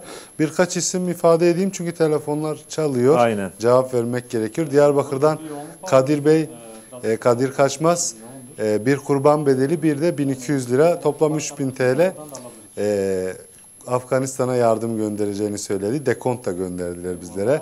Bingöl'den Kenan Bey bir kurban bedeli gönderecekler. Yine Bandırma'dan Selim Bey yardımda bulundular. Bursa'dan Vehbiye Erden, hakeza, İstanbul'dan Ömer Sancar, böyle liste devam ediyor ve telefonlarımız da çalıyor. Allah-u Teala hayırlarını kabul etsin inşallah. Amin inşallah. Eyvallah, teşekkür ediyoruz. Şimdi evet, tam şeye dönerken, Fikri Başkanıma dönerken yine telefon var. Afyon'dan Kamil Yıldırım Bey telefon hattımızda. Hayırlı akşamlar. Hayırlı akşamlar. Selamünaleyküm. Aleykümselam ve rahmetullah. Hoş geldiniz programımıza. Hoş bulduk hocam. Biz de Afyon Umut Kervanı gönüllü temsilcileri olarak 10.000 TL bir bağışta bulunmak istiyoruz. Allah-u Teala hayrınızı kabul etsin. Allah razı olsun. Ecrinizi Hacı Fikri artırsın. abimiz de oradaki Müslüman kardeşlerimize selam söylesin. Eyvallah, sizi duyuyorlar inşallah. İnşallah Cengiz hocamıza, Cemil Cahit hocamıza selamlar. Aleykümselam. Çok teşekkür ediyoruz. Hayırlı akşamlar. Evet, Şeyma Kılınç kardeşimiz, küçük kardeşimiz Mardin'den ulaşmış. Hayırlı akşamlar. Hayırlı akşamlar. Selamünaleyküm. Aleykümselam. Şeyma bacım, hoş geldin programımıza. Hoş buldum. Ben Mardin Kızıltepe'den katılıyorum. 12 yaşındayım. Ben de Afganistanlı kardeşlerime kumbaramda biriktirdiğim harçlığımı başlamak istiyorum. Maşallah. Allah-u Teala hayrını kabul etsin. Şeyma bacım, ecrini artırsın inşallah. Çok teşekkür ediyoruz. Hayırlı akşamlar diliyoruz. Eyvallah. Fikri Başkanım, şimdi demin Cemil Başkanım da bahsetti, söylediler. İslam ülkeleri, yöneticileri, idarecileri ve iş adamları aslında bu işe el atsaydı belki bugün biz bu programı yapmıyor olacaktık, değil mi? Yani bir duyarsızlık var sanki Afganistan'a karşı. Şimdi yani dünyanın hiçbir yerinde ne sel, ne deprem, ne de doğal afet olmasını istemiyoruz. Yani ister Müslüman olsun, ister gayrimüslim ülkelerde olsun. Evet. Ama dikkatinizi şuraya çekeyim. Mesela herhangi bir ülkede bu tür şeyler olunca dikkat ederseniz herkes böyle sıraya geçiyor. Böyle öncelik, en önce ben gideyim, en önce ben yapayım noktasında. Oysa Afganistan'da olan bu depremde işte sadece birkaç tane Müslüman ülkesi, işte Türkiye başta olmak üzere, Türkiye, Katar, Türkmenistan, İran, bir de komşu Pakistan, bir de Malezya dışında yani insani yardım getiren hiçbir şey yok, ülke yok. Hatta geçen bir yetkiliyle görüştüğümüzde şöyle dedi. Dedi ki zaten hani Amerika şu anda 9 milyar dolar Afganistan'ın parasına el koymuş. Bunun yanında depremle ilgili de bir yardım çalışması başlatmışlar.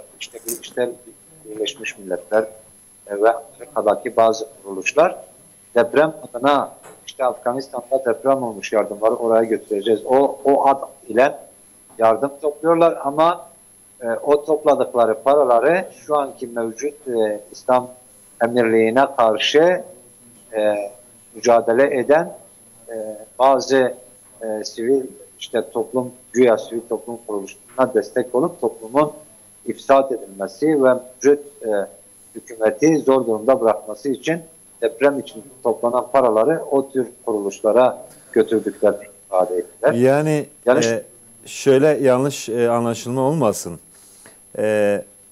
Amerika ve Avrupa Birliği ülkeleri evet. Afganistan'daki depremden dolayı evet. para topluyorlar, yardım topluyorlar ama bu yardımı depremzedelere, Afgan halkına değil de evet. mevcut yönetime karşı duran, ahlaki yozlaşmaya sebep olan bazı kuruluşlara veriyorlar. Doğru mudur? Evet, yani buradaki ihtiyaç sahipleri halka ulaştırmıyorlar. Mevcut hükümeti zor durumda bırakmak için bazı çalışmalar yaptırıyorlar onlara. Evet. Mesela bunun yanında Müslüman ülkelere Cemil abinin de dediği gibi çok büyük görevler düşüyor. Nasıl ki hani komşumuz işte Balkan ülkeleri olsun ya da Ukrayna ya da farklı bir ülke ismi çok önemli değil. Nasıl yardıma seferber olunuyorlarsa hani biz Müslüman olmayan ülkelere çok da minnetimiz yok ama Müslüman olmayan ülkeler için söylüyorum. Ama Müslüman ülkelerin Afganistan'a sahip çıkmaları lazım. Burada kardeşleri var. Burada kardeşlerinin çocukları var o enkazların altında. Evet. Aç kalan insanlar var. Yani dolayısıyla bu işe sahip çıkmak lazım. Sahip Eyvallah. çıksalar da çıkmasalar da bu insanlar mücadele etmeye devam edecekler. Eğer kim bunlara yardım ederse belki ahirette kendi namına söyleyebilecekleri, kendilerini müdafaa edebilecekleri belki bir belge olacak yani onların akıbeti açısından. Evet. İnşallah. İnşallah. Telefon hattımızda izleyicilerimiz var. İstanbul'dan Mazlum Bey hattımızda. Hayırlı akşamlar. Kasım Bey. Evet, İstanbul'dan Kasım Bey. Hayırlı akşamlar. Selamünaleyküm, hayırlı akşamlar. Aleykümselam ve rahmetullah. Hoş geldiniz programımıza. Hoş bulduk, Allah razı olsun. Ecmaîn. Buyurun. Rehber TV ailesine, siz değerli programcılarımıza ve kıymetli misafir başkanlarımıza selamlarımı sunuyorum. Geceniz mübarek olsun inşallah. Eyvallah. Sağ olun. Umut Kervanı Maltepe temsilcisi olarak kendim ve ailem adına 5 kişilik nüfusa kelle başı 1000 TL olmak üzere 5000 TL bağışta an itibariyle hesaba geçireceğiz.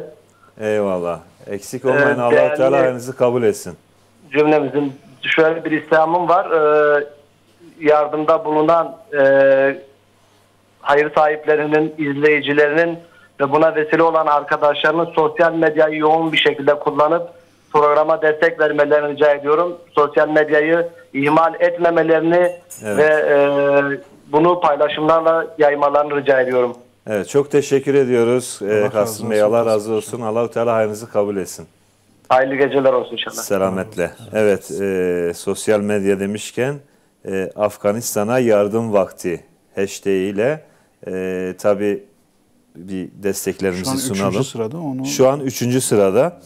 3. sıra yetmiyor. Afganistan gibi bir mazlum coğrafyaya, yetim coğrafyaya yardım için buradayız. Onun için açılan bir hashtag var. 1. sırada olmalı ve uzun süre de 1. sırada kalmalı. İnşallah. Evet, Mardin'den Mustafa Bey telefon hattımızda. Usame Bey, özür dilerim. Mardin'den Usame Bey telefon hattımızda. Hayırlı akşamlar. Hayırlı akşamlar. Selamünaleyküm. Aleykümselam ve rahmetullah. Hoş geldiniz. Sağ olun. Allah razı olsun. Allah yaptığınız yerlerden mutlu olsun inşallah. Amin cümlemizin. Hocam ben de 1 aylık bebeğim için ona arasında biriktirdiğimiz parayı Afganistan'a vermek istiyoruz. Allah-u Teala hayrınızı kabul etsin inşallah. Allah razı olsun inşallah. 700 liradır. Hesaba göndereceğiz inşallah. Eyvallah. Eksik olmayın. Allah-u Teala hayrınızı kabul etsin. Ecrinizi artırsın inşallah. Allah razı olsun ve beraber ailesinden inşallah. Eyvallah. Çok sağ olun. Selametle. Aleykümselam ve rahmetullah. Evet, yani söyleyecek aslında çok söz var. Bu arada Allah-u Teala izleyicilerimizden hem razı olsun hem eksikliklerini vermesinler. Amin inşallah. Ben işin biraz duygusal boyutuna tekrar gireyim Sayın Başkanım. Şimdi bir Müslüman fert, işte biri ne diyor? Kişi başına 1000 lira. Biri çıkıp işte kumbaramı vakfediyorum, kumbaramı hediye ediyorum, yardım olarak veriyorum. Kimi emekli maaşının ikramiyesini, ki emekli maaşıyla Türkiye'de geçirmek çok zor hakikaten, biliyorsunuz. Bir ikramiyeler de bir hediye gibidir, o hediyeyi veriyor. Belki de dört gözle bekliyor. Belki de dört gözle bekliyor. Yani bu insanı duygulandıran durumlar ama aynı zamanda gururlandıran durumlardır, değil mi? Evet. Siz daha çok karşılaşıyorsunuz bu tür durumlarla. Kesinlikle. Şimdi özellikle Cemil Hocam da arada değindi. Bizim için az ya da çok olması çok fazla önemli değil. Önemli olan onu samimi bir şekilde Allah rızası için kardeşinin ihtiyacını gidermek üzere vermek önemlidir. Evet. Biz Resulullah Aleyhisselatü Vesselam'ın hayatında da bunu çok açık ve net bir şekilde görüyoruz. Ki sıkıntı gazvesi diye anılan Tebük'te Resulullah Aleyhisselatü Vesselam sahabelere İslam ordusuna yardım etmeleri çağrısında bulununca bir şey bulup getiremeyenler gözyaşlarıyla geldiler. Evet. Kimisi elinde birkaç hurmayla geldi. Yani burada önemli olan o yolda bir adım atabilmektir. Geniş zamanda zaten herkes yardım ediyor. Önemli olan zor zamanda belki de sevdiğinden Allah rızası için harcamak ve belki de iyiliğe nail olmak da o yoldan geçiyor. Evet. Buna belki biraz dikkat etmek lazım. Sonuçta rızkı veren Allah. Rızkı veren Allah.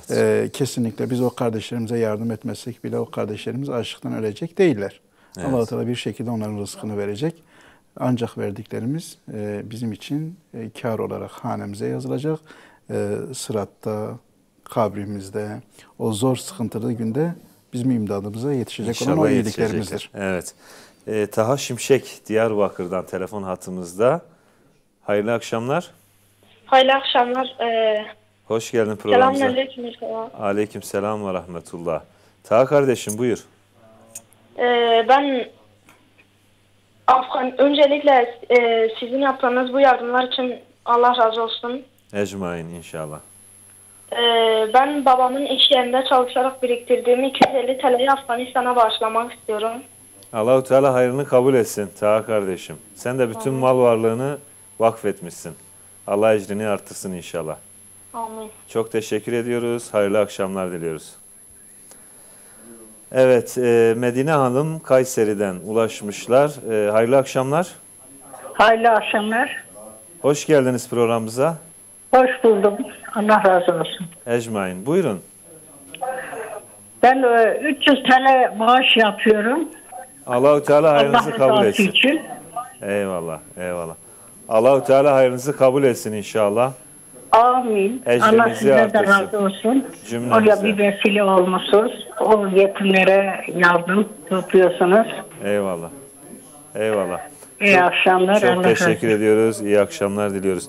Evet, hazırladığımız videolar vardı. Onlara çok yer veremedik. Çok sırada gelmedi. Dilerseniz İttihat'tan Molla Beşir Varol hocamızı dinleyelim. Ona kulak verelim. Bakalım bizlere neler söylüyor. ev mesela Afganistan'ı tedi mesela ki zuveyed alema İslami de tez zanine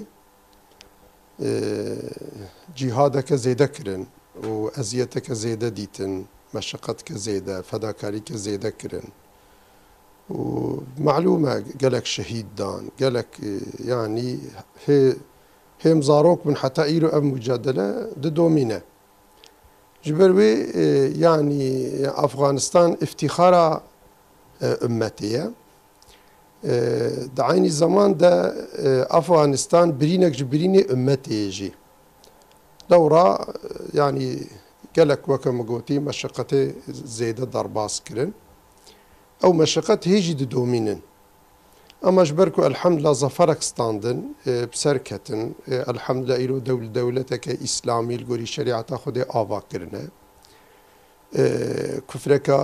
كفرا جيهان مغلوب كرن امپرياليزم تب مغلوب كرن بسبب veya iftihara ümmetiye. Di ama ev birina ihtiyacı jî mağduriyetê jî hêjî di domîne ve hatta daha ew birîn zêde bûye. Lewra yani memleketekî enkaz ji wara maye. Bi hezara yetîm hene, bi hezara pîlekê ecnebî hene, bi hezara tedî xaniyê xerabe hene. Yani memleket tev wêran kirine emperyalîsta kafiran, memleketê yani memleketkî İslamê wêran kirin. Dî bi ser vê de jî deprem jî çêbû, ev zelzele jî li wê dirê çêbû. Tabii ew zelzele jî gelek mağduriyet çêkiriye. Ji ber vê ihtiyacîya wan bi her tiştî heye. Yani tiştek yani wexta kafir ji wir derketine jî, çûne jî, reviyane jî tiştêk û mabû jî bi xwe re birin, heta insanê wan bi xwe re birin. Tiştek ji wara dûr de nehiştine, ji ber vê mağduriyet ke zêde ye. Yani li vê divê ku temamê Musulmana destê xwe dirêjî wan bikin û alîkarî bikin û wê mexdûriyeta wan rakin. Dewra Rebbê me Qur'anê de beyan kiriye. Dibe ve taavenu alel birri ve taqwa ve la taavenu alel ithmi vel udwan. Dibe alîkariya hevdû bikin ser qenciyê li ser taqwaya Xwedê Teala. Alîkariya hevdû li ser xerabî û neqenciyê nekin. Îdî ji ber wê nekê divê ku em destê xwe dirêjî van birayê xwe bikin ve em van birayê xwe hanê di wî halî wê perîşaniyê de nehêlin. Lewra herba ku vêga bi ware dibe ji herba berê gelek şiddetlîtir. Herba berê tenê herba bi sîleh bû. Duê dirê de zêde mes'ûliyetek barek ser milê wan jî zêde yani tune bû. Ama îro barê welatekî memleketkî bi hezara yetîma, bi hezara feqîr fuqara, bi hezara insanê mexdûr, bi milyona heta insanê mexdûr vêga bûne bar li ser wa. Heta nikarin meaşê mesela insanê xwe bidin, ê memûrê xwe, ê eskerê xwe, ê filanê xwe, bêvanê xwe nikan. Kafir jî tev destê xwe xistine qirka wan de dixwazin wan bi wan bifetsînin. Emperyalîst dixwazin wan bifetsînin, dixwazin wan bi herba iqtisadî, bi herba ekonomî dixwazin wan meğlûb bikin. Çünkü bi sîleh nikarbin wan meğlûb bikin. Vî şeklê hanê dixwazin ku bêjin vay Musulman bikêrî îdarekirina dewleta nayên. Hasilê vî şeklî lazim e em wa birayê xwe nehêlin meğlûb bibin ji emperyalîstara.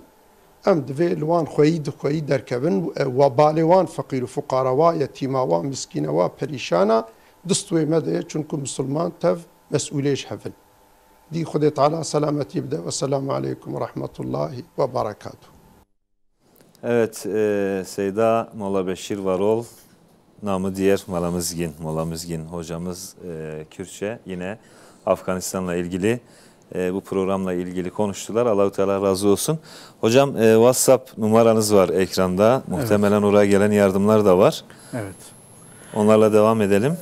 İnşallah. Yani gelen çok sayıda başta isimsiz olanlar var. Yani baş harfi, son harfi. Evet. Dekontlarda gözükenler.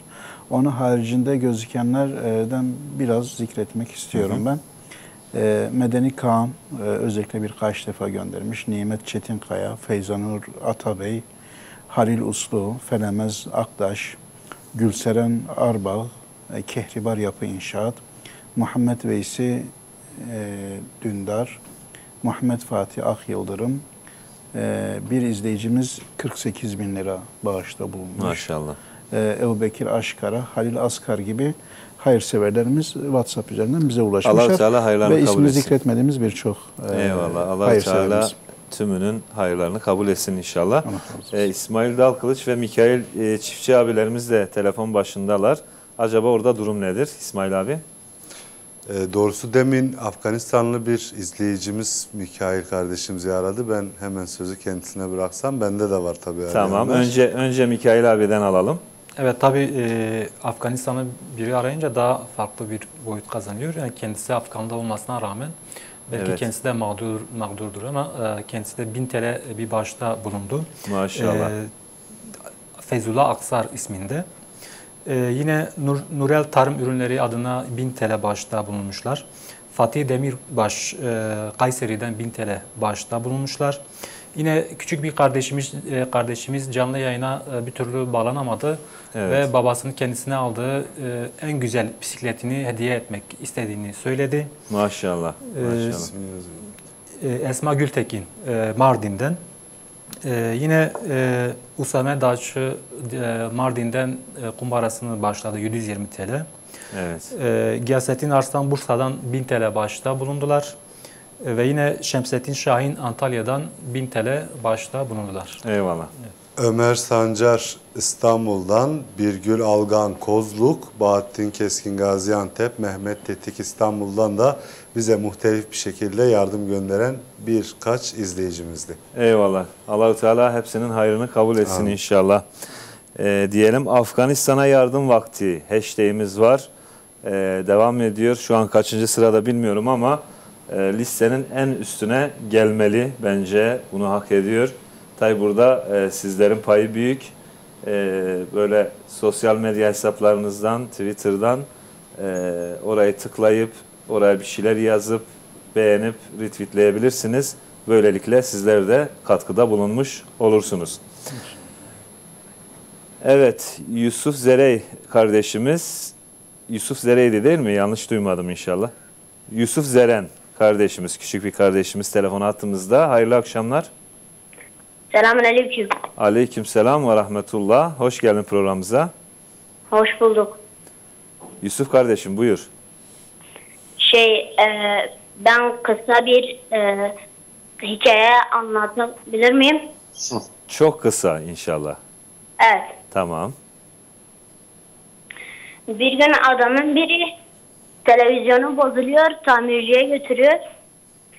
Tamirci televizyonun arkasını açıyor, bakıyor ekmek kırıntıları var. Tamirci diyor ki, adam bu nedir? Adam diyor ki ben bilmiyorum. Sonra adam eve gidiyor. Tamirci diyor ki yarın gel, ben sana televizyonu vereceğim. Evet. Eve gidiyor. Hanımına diyor ki televizyonun arkasında ekmek kırıntıları var. Hanımı da şaşırıyor. Sonra televizyonu alıyor. Birkaç gün geçiyor. Televizyon izliyorlar. Sonra bakır çocuklar televizyonuna geliyor. Sonra çocuğu da bir tane ekmek alıyor. Gidiyor televizyonun arkasına ufaltıyor o ekmekleri. Babası diyor ki oğlum ne yapıyorsun? Çocuk diyor ki baba biz karnımızı doyuruyoruz. Ben o yetim çocukların karnını doyuruyorum. Sonra adam anlıyor ki bu kırıntı, ekmek kırıntıları oradan geliyor. Evet. Çok güzel bir hikaye anlattın Yusuf kardeşim. Bize büyük bir ders verdin aslında. Demek ki neymiş? Bizler kardeşlerimizi doyurmakla sorumluyuz, mükellefiz değil mi? Evet. Aç kardeşlerimizi, yetim kardeşlerimizi.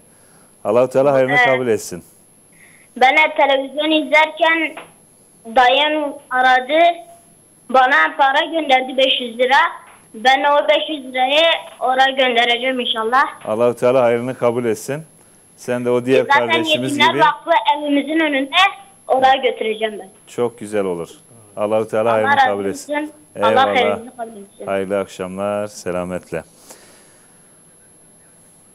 Sevda kardeşimiz Diyarbakır'dan telefon hattımızda. Sevde kardeşimiz. Hayırlı akşamlar. Hayırlı akşamlar. Hoş geldin programımıza. Hoş bulduk. Buyur kardeşim. Ben 1000 lira bağış yapmak istiyordum Afganistan'daki yetimlere. Maşallah. Allah hayrını kabul etsin Sevde kardeşim. Orada deprem oldu. Çok üzüldüm. 1000 lira bağış yapmak istiyorum. Evet, hepimiz üzüldük. Ama sen en güzelini yaptın. Oraya bağışta bulunuyorsun. Allah-u Teala hayrını kabul etsin. Amin. Eyvallah. Çok teşekkür ediyoruz. Hayırlı akşamlar diliyoruz. Evet, tekrar Fikri hocamıza dönelim. Orada bir ışık var, acaba elektrik mi geldi diye, sanki gelmemiş. Yok. Bilgisayarı açtım, laptopu. Onda şarjı bitmek üzere, biraz ışık olsun diye. Aynen.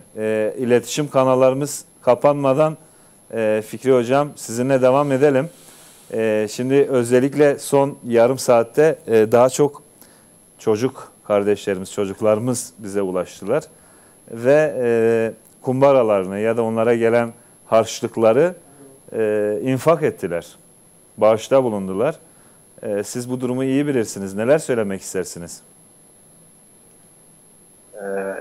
Yani şu anda ne diyeceğimi bilmiyorum. Yani ben de aslında burada WhatsApp'tan bana da şeyler geliyor.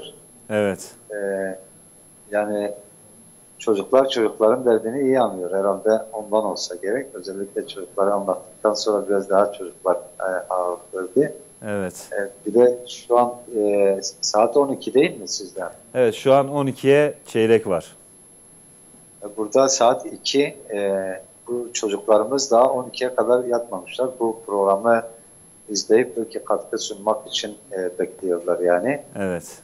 Allah Teala çocuklarımızı, neslimizi temiz, pak, şuurlu yetiştirmeyi hepimize nasip etsin inşallah. Amin inşallah. Bu arada size gelen yardımlar varsa onları da paylaşabilirsiniz Fikri Hocam. Bana gelenleri paylaşmamamı söylüyorlar. O yüzden öyle mi? Tamam. Özelden gelmiş. Bir izleyicimiz daha var telefon hattımızda. Onu da alalım. İsmail Karavil Diyarbakır'dan. Hayırlı akşamlar. Hayırlı akşamlar hocam. Hayırlı yayınlar. Eyvallah. Hoş geldiniz programımıza. Hoş bulduk hocam. Biz de ailevi olarak bir yardımda bulunmak istiyoruz. Tabii ki. 2000 lira aile olarak yardımda bulunmak istiyoruz. Ayrıca babam da bir kurban bedeli bağışında bulunmak istiyor. Allah-u Teala hayrınızı kabul etsin inşallah. Allah sizi ailenizle birlikte cennete koysun inşallah. Amin. Çok Allah teşekkür ediyoruz. hayırlarını kabul etsin. Amin. Amin. Afganistan'da bulunan Hacı amcam oradaki Müslümanların da hayırlarını kabul etsin inşallah. Amin inşallah. Çok teşekkür ediyoruz. Hayırlı akşamlar diliyoruz. Teşekkür ederim. Hayırlı. Evet Sayın Hocam, şimdi aslında şimdi söylenecek çok şey var ama ben hep aklımda şu var. Biz inşallah biz çok konuşmayız. İnşallah size çok söz hakkı vermem. Niye? Çünkü ben daha önce de yardım programları yaptık. Sizlerle beraber yardım programları yaptık. Ama bu gecenin biraz daha özel bir gece olduğuna inanıyorum. İki yönden. Zaten mazlum bir coğrafya. Bir de direnişle bu hale gelmiş bir coğrafya. Bu da bizi onurlandırıyor aslında. Düşünün yani büyük bir direniş sergilemişler ve işgalcileri oradan kendi yurtlarından kovmuşlar ve alışık olmadıkları bir makama gelmişler, yönetime gelmişler.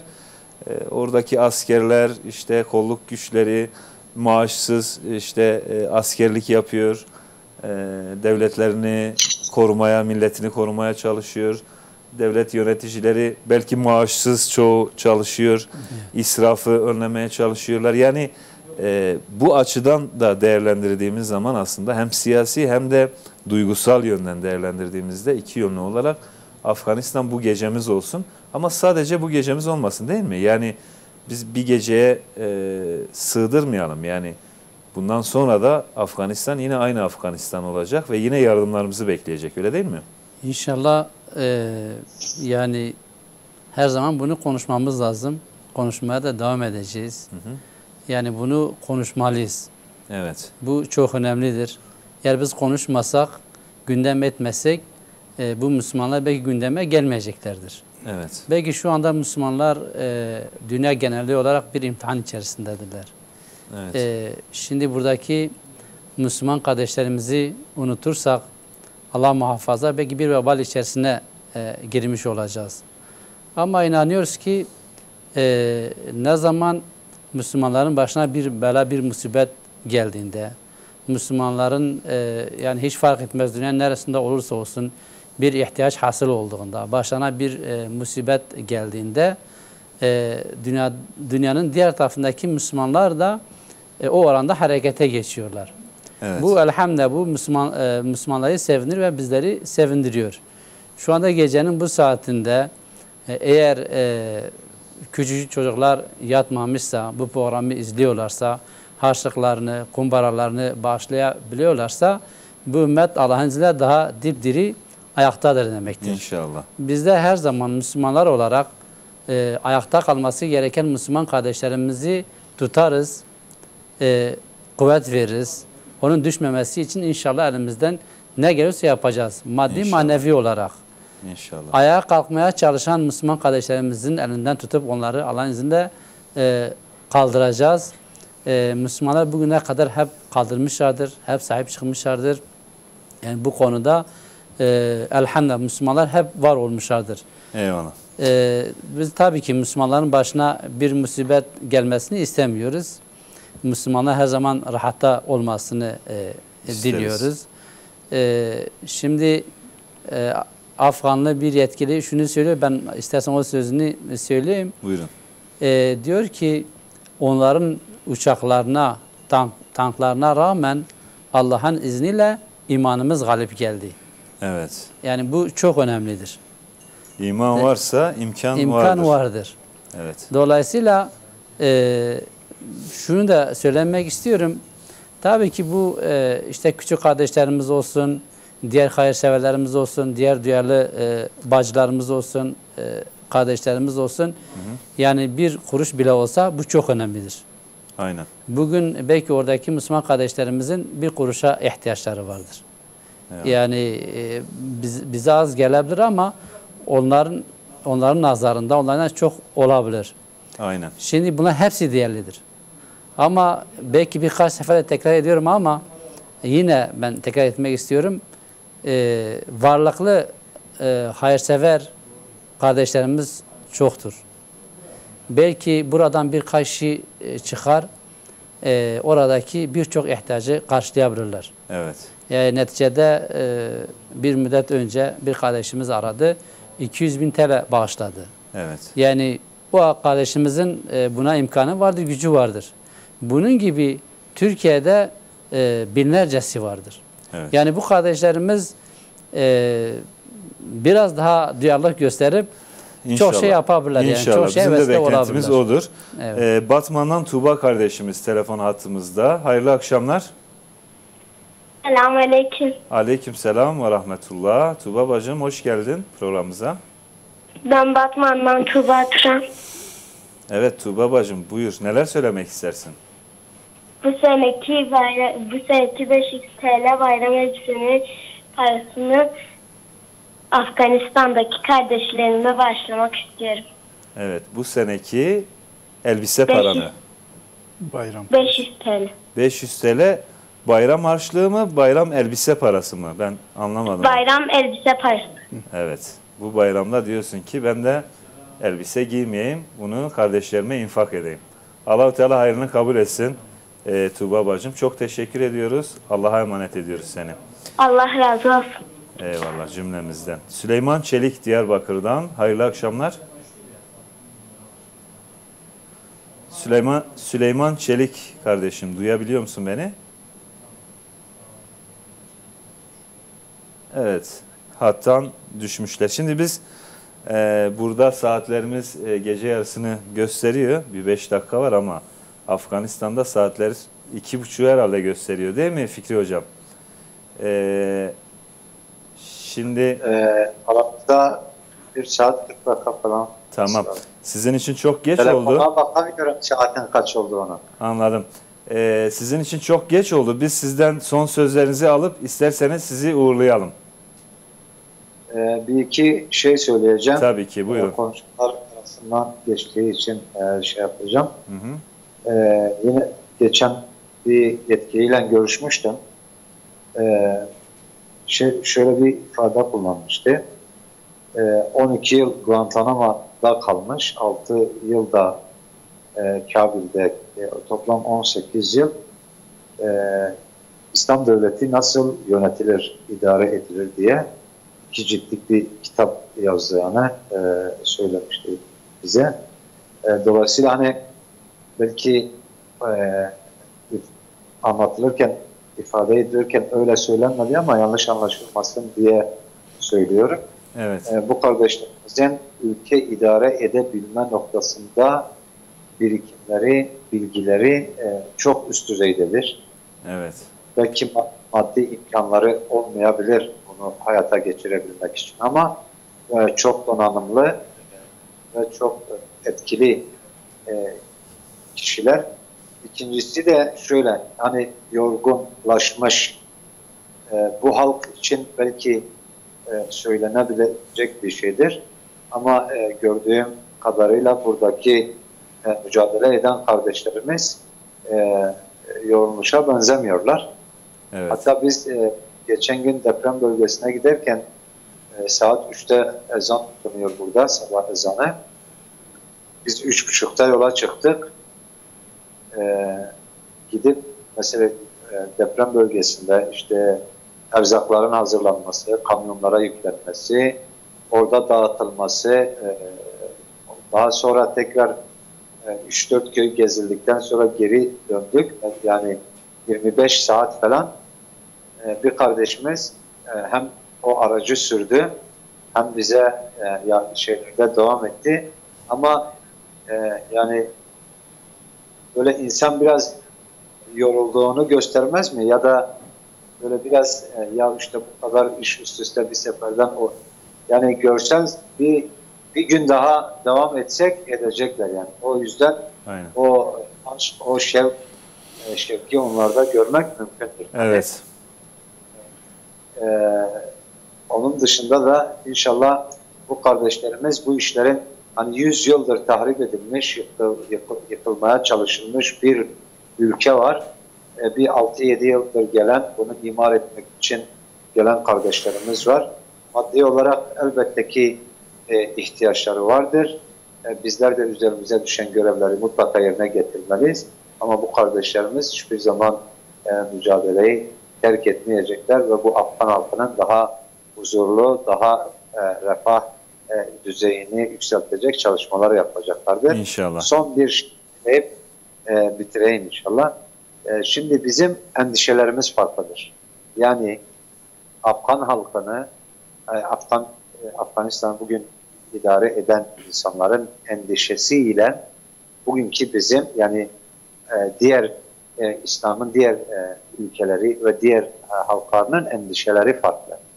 Bizim endişelerimiz Allah hepimizi affetsin. Biraz daha böyle dünyalık olmuş. Bu kardeşlerimizin bununla ilgili hiçbir endişesi yoktur. Mesela adam işte diyor Allah bize yardım edecek yani. Evet. Bizi aç bırakmaz, bizi sahipsiz bırakmaz. Bugüne kadar yaptığımız mücadelede Allah yani tevekkül çok çok üst düzeyde. Bundan dolayı endişeleri de bizim taşıdığımız endişeler gibi değil. Allah-u Teala hem bizlere hem onlara güç kuvvet versin. İnşallah Allah-u Teala bizi sırat-ı müstakim üzerine sabit kılsın. Amin. Ama Allah iman üzere bir hayat yaşamayı, sürdürmeyi bizlere nasip etsin. Amin, Programa inşallah. katılan, telefonla arayan, ekranları başında bizleri dinleyen, yardım eden, yardım edemeyen, elini açıp dua eden bütün kardeşlerimize hepsine tek tek ayrı ayrı selamlarımı söylüyorum. Allah-u Teala yapmış oldukları hayırları kabul etsin. Amin inşallah. Allah-u Teala sizin de bizim de emeklerimizi kendi rızası için kabul etsin Amin. inşallah. Amin inşallah. Allah'a dualarınızı bekliyoruz inşallah. Çok teşekkür ediyoruz. Yetimler Vakfı Genel Başkanı Sayın Fikri Karavil hocamıza Afganistan'dan yayınımıza katıldı. Oradaki durumu bizlerle paylaştı. Çok teşekkür ediyoruz. Hayırlı geceler diliyoruz. Evet, Fatma Hanım Diyarbakır'dan telefon hattımızda. Hayırlı akşamlar. Hayırlı akşamlar. Programımıza hoş geldiniz. Aleykümselam ve rahmetullah. Buyurun. Öncelikle böyle güzel yayın yaptığınız için Rabbim sizlerden razı olsun. Cümlemizden inşallah. Bizlere de bu fırsatı sunduğunuz için tekrardan Allah razı olsun diyoruz. Eyvallah. Yani çorbada bizim de tuzumuz olsun istedik. Yani yardımın azı çoğu olmaz. Olmaz, aynen. Biz de yani tabii gönül ister çok daha fazlasını yapabilmek ama elimizden geldiği kadar yapmaya çalışıyoruz bizler de. Tabii ki. Cüzi bir miktar olsa da biz de 1000 TL yardım bağışında bulunmak istiyoruz. Allah-u Teala hayrınızı kabul etsin. Yardımın azı çoğu olmaz dediğiniz gibi. Evet yani Eyvallah. çorbada bizim de bir miktar da olsa tuzumuz olsun. Eyvallah. Çok Rabbim teşekkür ediyoruz. kardeşlerimizin yardımcısı olsun. Allah Amin. tekrardan sizlerden razı olsun. Bizleri böyle güzel imkanları sunduğunuz için. Eyvallah. Çok teşekkür ediyoruz. Hayırlı akşamlar diliyoruz. Hayırlı geceler. Sağ Allah'a olun. emanet olun. Eyvallah. Zeynep Nur Karavil kardeşimiz Diyarbakır'dan telefon hattımızda. Hayırlı akşamlar. Selamünaleyküm. Aleykümselam ve rahmetullah. Zeynep Nur kardeşim, daha uyumamışsın. Evet. Programı izliyorsun. Evet. Peki neler söylemek istersin? Biz bağış yapacaktık 1000 liralık ben ve kardeşlerim. Sen ve kardeşlerin 1000 liralık bağış yapıyorsunuz. Evet. Allah-u Teala seni ve kardeşlerini muhafaza etsin inşallah. Cennetine koysun inşallah. Tamam. Çok teşekkür ediyoruz. Allah hayrını kabul etsin. Allah'a emanet ol. Bir dakika. Tamam. Ben bir devamını getireyim. Tabii. Depremde maddi manevi hasar gören tüm Müslüman kardeşlerimizin Allah yardımcısı olsun. Amin. Amin inşallah. Hepiniz Allah'a emanet olun. Buradan ailece babama selam söylüyor ve şimdiden bayramını kutluyoruz. Maşallah. Hacı abinin değil mi? Fikri hocamızın kızı. Babanı yayından aldık ama o seni duyuyordur şimdi. Programı izliyordur. Çok teşekkür ediyoruz Zeynep Nur kardeşim. Allah'a emanet ol. Kardeşime de vereyim. Tabii ki. Selamünaleyküm. Aleykümselam ve rahmetullah. Senin ismin neydi? Ömer Ali. Ben Ömer Ali Karavil. Ömer Ali Karavil. Maşallah ne güzel bir isim.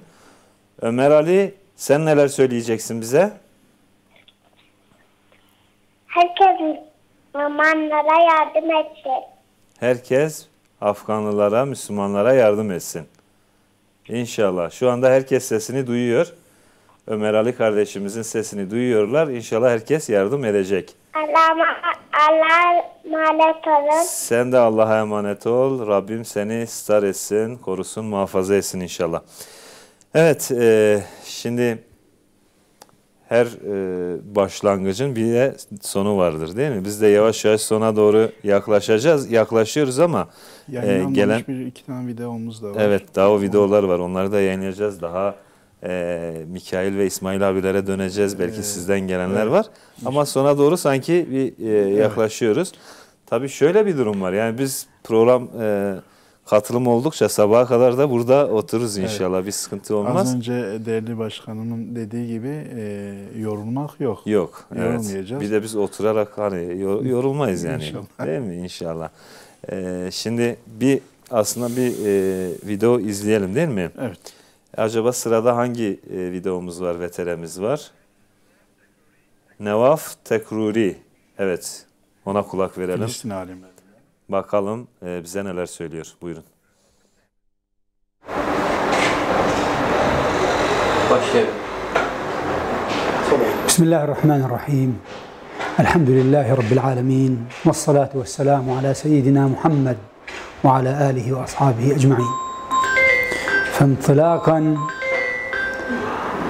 من قوله صلى الله عليه وسلم مثل المؤمنين في توادهم وتراحمهم وتعاطفهم كمثل الجسد إذا اشتكى منه عضو تداعى له سائر الجسد بالحمى والسهر أو كما قال صلى الله عليه وسلم فإنني أدعو المسلمين اليوم في كل مكان إلى مد يد العون لإخواننا في أفغانستان.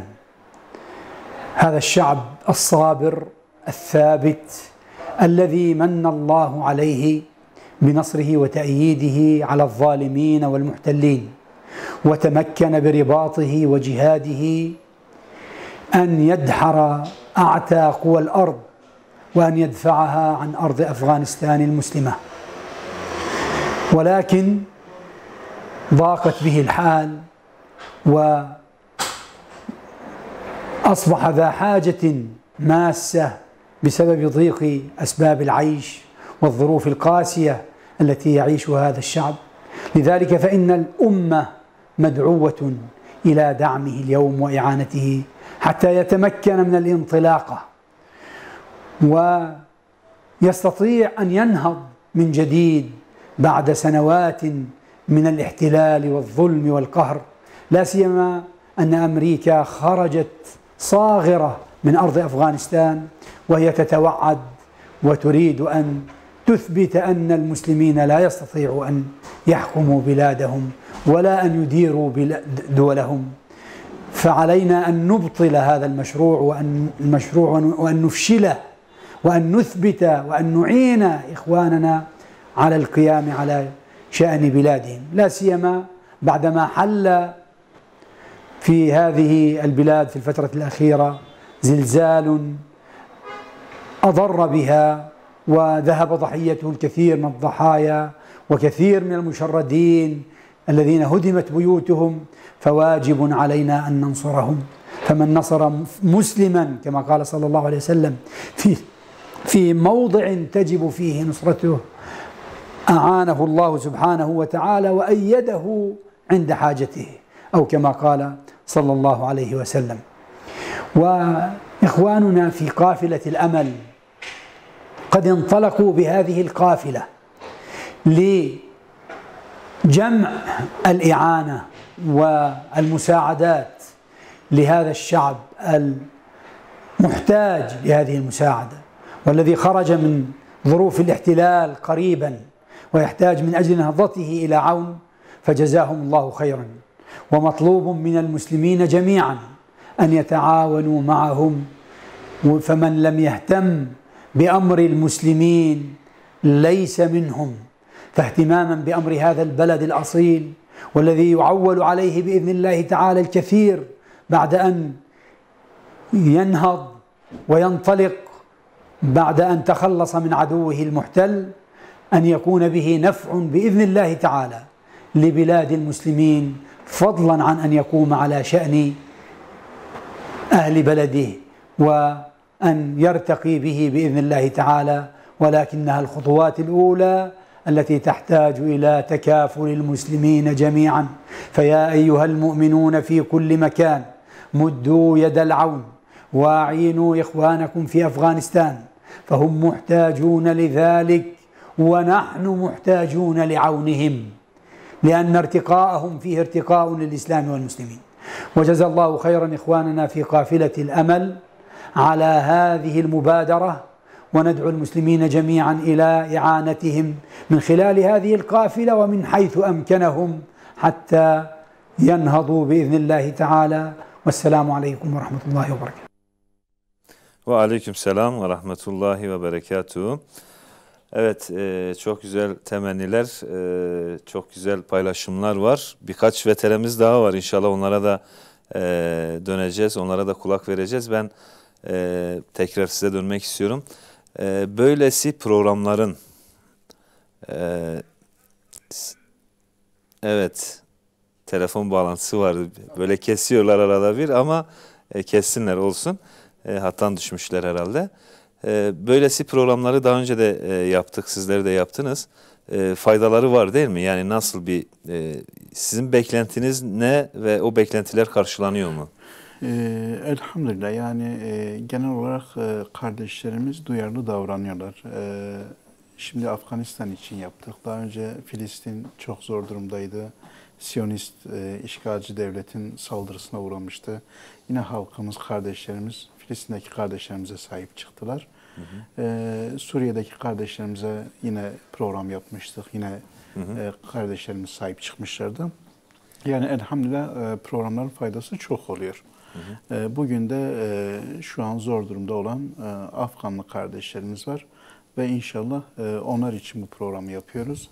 Yine gördüğümüz gibi yine de kardeşlerimiz sahip çıkıyorlar. Yani bazen böyle güzel anekdotlar oluyor. Evet. Özellikle mesela Afganistan'da genelde insan böyle çocuk olduğunda ister ki eline bir oyuncak verilsin ya da işte bir çikolata verilsin, tatlı bir şeyler verilsin, şeker türü bir şey. Ama Afganistan'daki çocuklar ekmeğe hasretler. Evet. O ekmeği gördüğünde dünyası bambaşka bir hale bürünüyor. Ne kadar hazin değil mi? Biz çocuklarımıza ekmek yediremiyoruz. İnşallah. Telefon görüşmesi varsa. Telefon var ama bu çok önemli. Çocuklara zorla ekmek veriyoruz burada. Hani ekmek ye falan. Ekmek yemezler, başka şeyler yerler, abur cubur yerler. Orada ekmeğe hasret çocuklar var. Evet, Diyarbakır'dan Bilal Toprak telefon hattımızda. Hayırlı akşamlar. Hayırlı akşamlar. Programımıza hoş geldiniz. Hoş bulduk. Selamünaleyküm hocam. Aleykümselam. İstanbul'dan mı, Diyarbakır'dan mı? Ben İstanbul'dan arıyorum. Aslında Urfalıyım.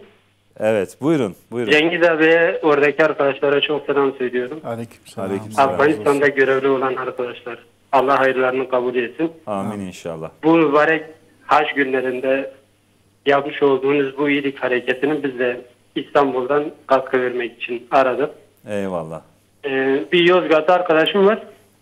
O da İvan'dan yardım için bir miktar destek için para gönderdi. Biz de programa katılalım. Allah hepinizden razı olsun. Allah-u Teala sizlerin hayrını kabul etsin inşallah. Ecrinizi artırsın. Amin. Allah-u Teala Afganistan'ı o topraklarda daim ve kaim etsin inşallah. Amin inşallah. Sizi de inşallah Diyarbakır'da daim ve kaim etsin. Eyvallah. Hepinize eyvallah. çok selamlar. Aleykümselam ve rahmetullah. Allah'a emanet. Selametle, hayırlı akşamlar. Sağ olun. Muhammed Mustafa Diyarbakır'dan telefon hattımızda. Programımıza hoş geldiniz. Hoş bulduk. Muhammed kardeşim, kaç yaşındayız? Öncelikle selamun aleyküm. Aleykümselam Muhammed kardeşim. 11 yaşındayım ben. 11 yaşındasın ve gecenin bu saatinde bu programa katılıyorsun. Demek ki duyarlı bir kardeşimiz. Efendim? Evet, seni dinliyoruz Muhammed kardeşim. Ben bayram harçlığımla ne edip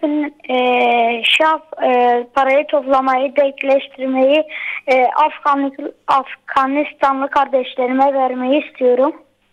Evet, inşallah. Paranı biriktireceksin.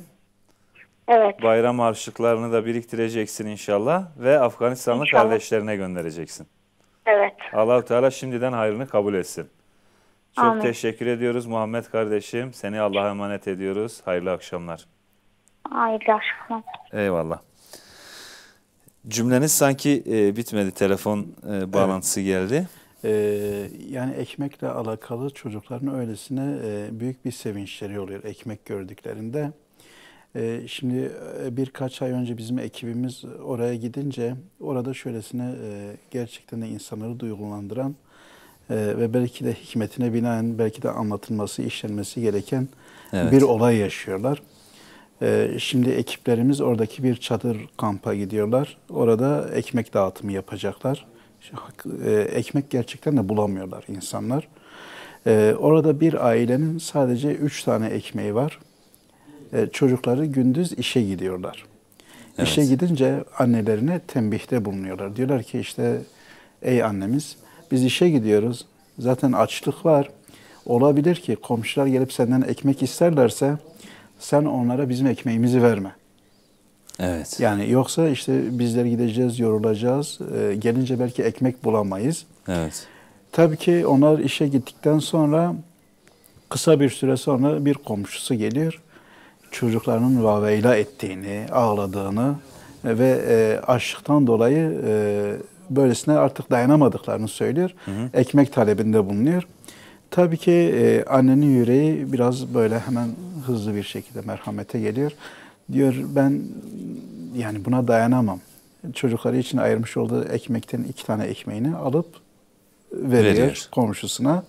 Diyor yani biz inşallah açlıktan ölmeyiz. O gittikten sonra komşusu birkaç böyle kısa bir süre sonra ekiplerimiz kampa gelince ekmek dağıtımı yapıyorlar. Evet. Ekmek dağıtımı yapınca oradaki değerli annemiz Allah'a şükrediyor. Hani Allah diyor siz Allah için verirseniz Allah-u Teala onun yerini doldurur. 1'e 10 daha fazla. Bizim dağıttığımız paketlerde 15'li ekmek. Evet.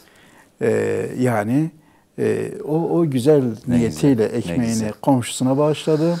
Allah kısa bir süre sonra işte Türkiye'deki hayırseverlerimizin destekleriyle, dünyanın farklı yerlerindeki kardeşlerimizin destekleriyle işte Yetimler Vakfı, Umut Kervanı kapısına o ekmeği götürdü. Bir mümini sevindirmek hocam, bir anneyi. Evet. Ve mahcubiyetten kurtarmak. Şimdi kurtarmak. Şimdi biri düşünecek akşam çocukları yani gelince şimdi bu anlatılanlar değerli izleyenler yani bugün yaşanan şeyler bunlar hikayeler değil. Evet. Bunlar geçmiş dönemlerde yaşanmış hikayeler, menkıbeler, olaylar değil. Evet. Bugün sadece bir örneğini söyledi Sayın Hocam. Bunun gibi binlerce örnek var. Yani sadece Afganistan'da da değil. Dünyanın diğer mazlum coğrafyalarında. İnsanlar bolluğun kıymetini ne zaman anlarlar? Yokluk döneminde anlarlar. İnşallah bizler o yokluğu yaşamayız ama bu bolluk içerisinde bu kardeşlerimizi, yokluktaki kardeşlerimizi unutmayalım inşallah. Bir izleyicimiz daha var telefon hattımızda. Ahmet Yılmaz Gaziantep'ten. Hayırlı akşamlar. Hayırlı akşamlar hocam. Selamun aleyküm. Aleykümselam ve rahmetullah. Hoş geldiniz programımıza. Hoş bulduk. Nasılsınız? İyisiniz inşallah. Hamdolsun. Allah razı olsun. Sizler de iyisiniz inşallah. Allah razı olsun. Rabbim cümlemizden razı olsun. Ecmaîn. Buyurun. Biz de 3.000 lira bir katkıda bulunalım inşallah. Allah-u Teala hayrınızı kabul etsin inşallah. Afganistan'ın kardeşlerimize inşallah Rabbim onların adliyetini, sıkıntısını gidersin inşallah. O amin. Deprem amin. Sıkıntısını yaşadılar. Evet. Rabbim tez zamanda selamete kavuştursun yeniden inşallah. Amin. Çok teşekkür ediyoruz. Allah sizden de razı olsun. Allah razı olsun. Oradaki hocalarımıza da selam ediyoruz. Amin. Hayırlı akşamlar diliyoruz. Allah'a emanet olun. Evet, şimdi hocama dönmeden bazı videolar var dedik. Faruk Beşer'e önce kulak vereceğiz. Hemen ardından İttihadül Ulema Genel Başkanı Sayın Molla Enver Kılıçarslan'a kulak verelim. İkisini ard arda dinleyelim. Kısa videoları var ikisinin de. Bakalım bizlere neler söylüyorlar. Buyurun. Güzel bir söz vardır. Kurbanımız kurbanımız olsun. Yani kurbanımız bizi Allah'a yaklaştırsın. Kurban yaklaştırma, yakınlaşma demek zaten. Ne güzel bir din.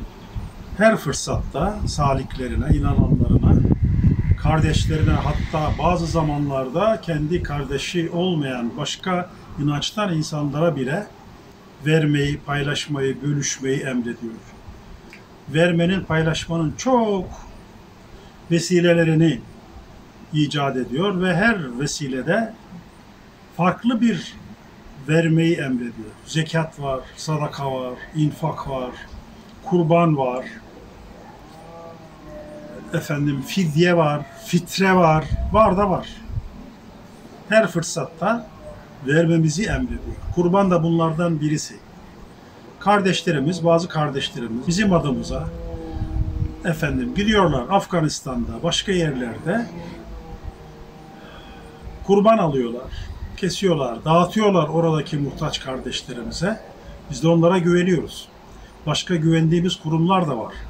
Belki bu işi suistimal edenler de çıkabilir. Onları da iyi takip etmek lazım.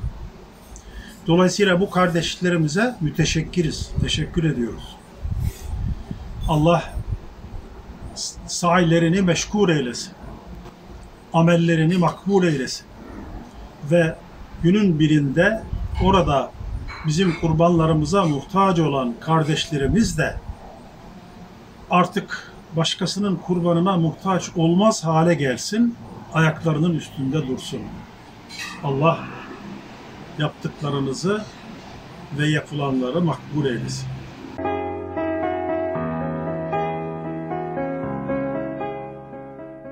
إلو السرية أرد معلوم فقير برهنا لكن تفقير وك فقير أفغانستان كي إلو محتاج نو بريشان چمكي 8 سال روسيا كت أفغانستان بني إشغال روسيا داما زيادة 20 سالي جبوك مسلمان أمريكا مثلا أفغانستان بني إشغال أمريكا داما روسيا وأمريكا بتوني قيمة لي بقدر وبقيمته وفارلق وجلراتا أفغانستان غصب كرو برنش خرا برن إذا أنا لأفغانستان جبوك دولة إسلامي قرميش كرنا يعني دولة كفري تمامي دنيا نارتيا وان كنت معكم مسلمان دولة مسلمان جماعة على سبيا رميكي جوانا ناكن جبروي هواي أم دخوزن مسلمان يعني ببن ياردمجي جبي ملتي مسلمان أفغانستان وخوي تعالى عز وجل براتيا مو ومسلمان إسلامي تحب كيك وعيدا ما تحبا قبول بك خوي تعالى عز وجل بعيدا قرباني بك سبب وسيلة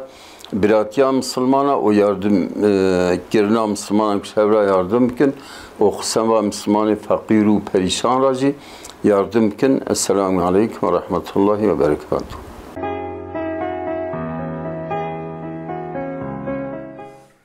Ve aleykümselam ve rahmetullahi ve berekatuhu. Değerli hocalarımıza, seydalarımıza çok teşekkür ediyoruz. Allah razı olsun.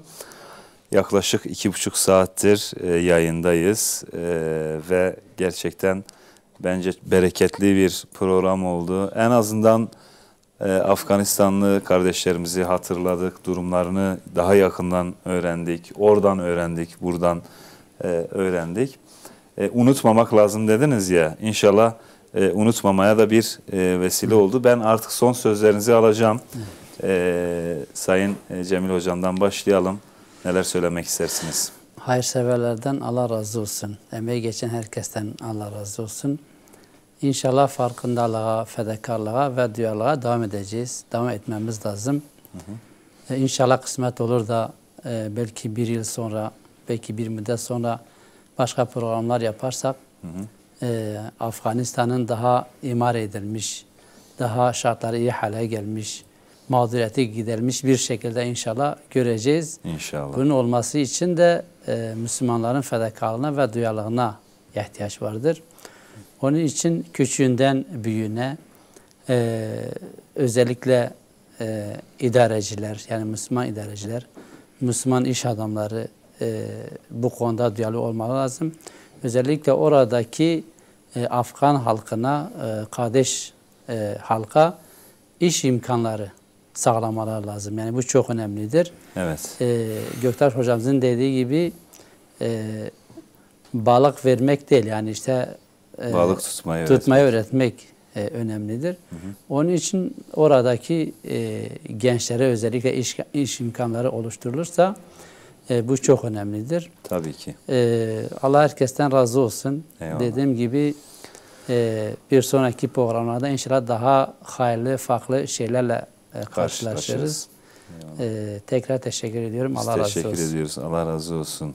Evet. Sayın Başkanım, siz son söz olarak neler söylemek istersiniz? Öncelikle bu gece bizleri yalnız bırakmayan tüm Rehber TV izleyicilerimizi, tüm hayırseverlerimize canı gönülden teşekkür ediyoruz. Rabbim hayırlarını kabul etsin inşallah. Gerçekten de savaşın olduğu yerde acı ve gözyaşı vardır. Afganistanlı kardeşlerimiz bunu kendi iliklerine kadar hissetmişlerdir. Ama Allah'ın izniyle muzaffer oldular. Şu an belki başka imtihanları var ama bu imtihanlarında bizim de onlara el atmamız gerekiyor.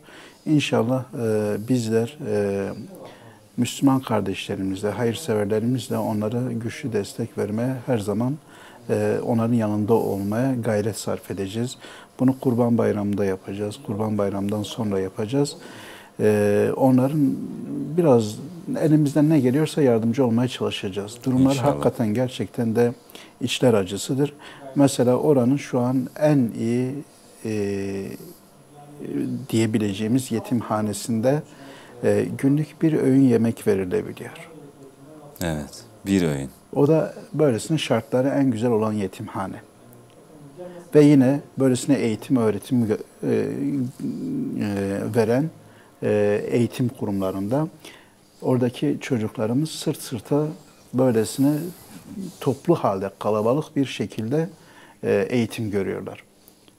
Orada yatılı olan öğrencilere de günlük bir öğün yemek verilmektedir. Evet. Çok hazin değil mi? Evet. Yani bizim soframızda çeşit yemeklerin eksik olmadığı ama oradaki kardeşlerimizin bir öğünle yetinebildikleri ve onu da gördüklerinde şükrettikleri. Evet. Mutluluklarına yetiyor. Tüm hayırseverlerimize teşekkür ediyoruz. Size de biz teşekkür ederiz. Allah razı olsun. Son bir telefonumuz da var. Onu da alalım. İnşallah. Diyarbakır'dan Yusuf Bey telefon hattımızda. Hayırlı akşamlar. Hayırlı akşamlar. Selamun aleyküm. Aleyküm selam ve rahmetullah. Hoş geldiniz programımıza. Hoş bulduk hocam. Buyurun. Öncelikle yaptığınız bu yardımdan dolayı, yani bu kampanyadan dolayı Allah hepinizden razı olsun. Özellikle cümlemizle. Umut Kervanı Vakfı'ndan, ondan sonra Yetimler Vakfı'ndan dolayı Rabbim ecirlerini arttırsın inşallah hocam. Amin. Eyvallah. Biz de bir miktar nakdi olarak yardımda bulunduk inşallah.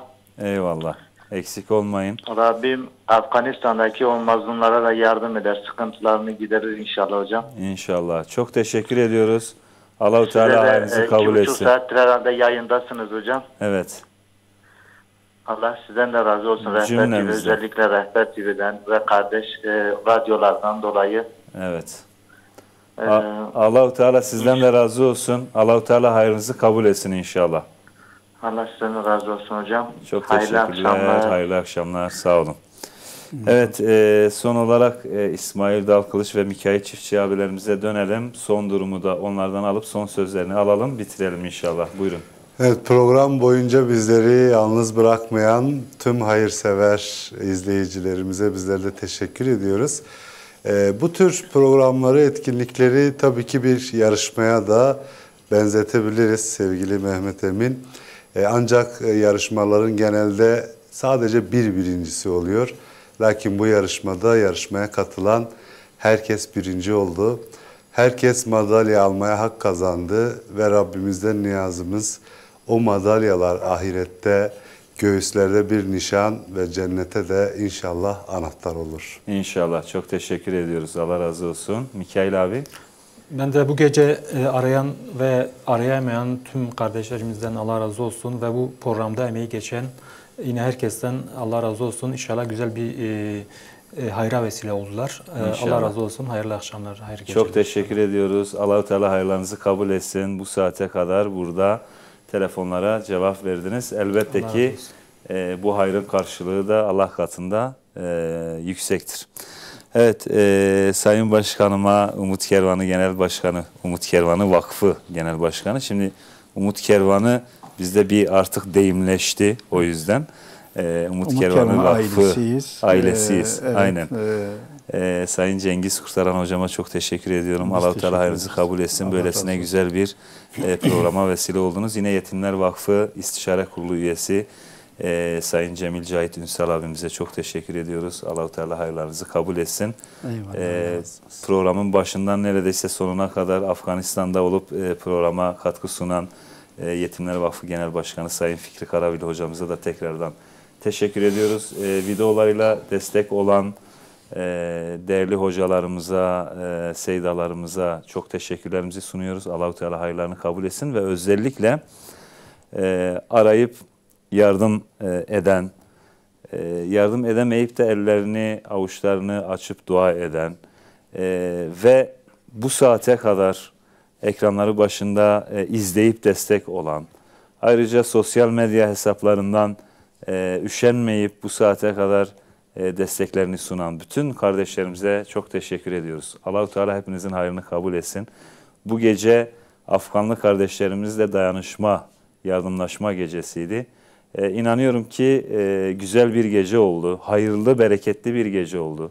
Hem yardımlarımızı ulaştırdık hem de Afganlı kardeşlerimizi bir kez daha hatırladık. Hatırlamakla da kalmayıp daha yakından orayı teşhis etmeye çalıştık ve öğrendik. Oradaki son durumu, oradaki dramı, o hüzünlü öyküleri gördük. Muhakkak o bilincimize yerleşmiştir. Bugün ve bugünden sonraki günlerde onlar ta işte rahata kavuşana kadar inşallah bütün duyarlı Müslüman kardeşlerimiz bu yardım aşkıyla davranacaklar. Yardımlarını esirgemeyecekler. Özellikle İslam ülkelerinin, İslam beldelerinin yöneticileri ve hocamın dediği gibi iş adamları bunu unutmayacaklar. Afganlı kardeşlerini unutmayacaklar ve yardımlarını esirgemeyecekler. Hepinize çok teşekkür ediyoruz. Allah razı olsun. Bir sonraki programa kadar hepinizi Allah'a emanet ediyoruz. Kalın sağlıcakla. Esselamu Aleyküm ve Rahmetullahi ve Berekatuhu.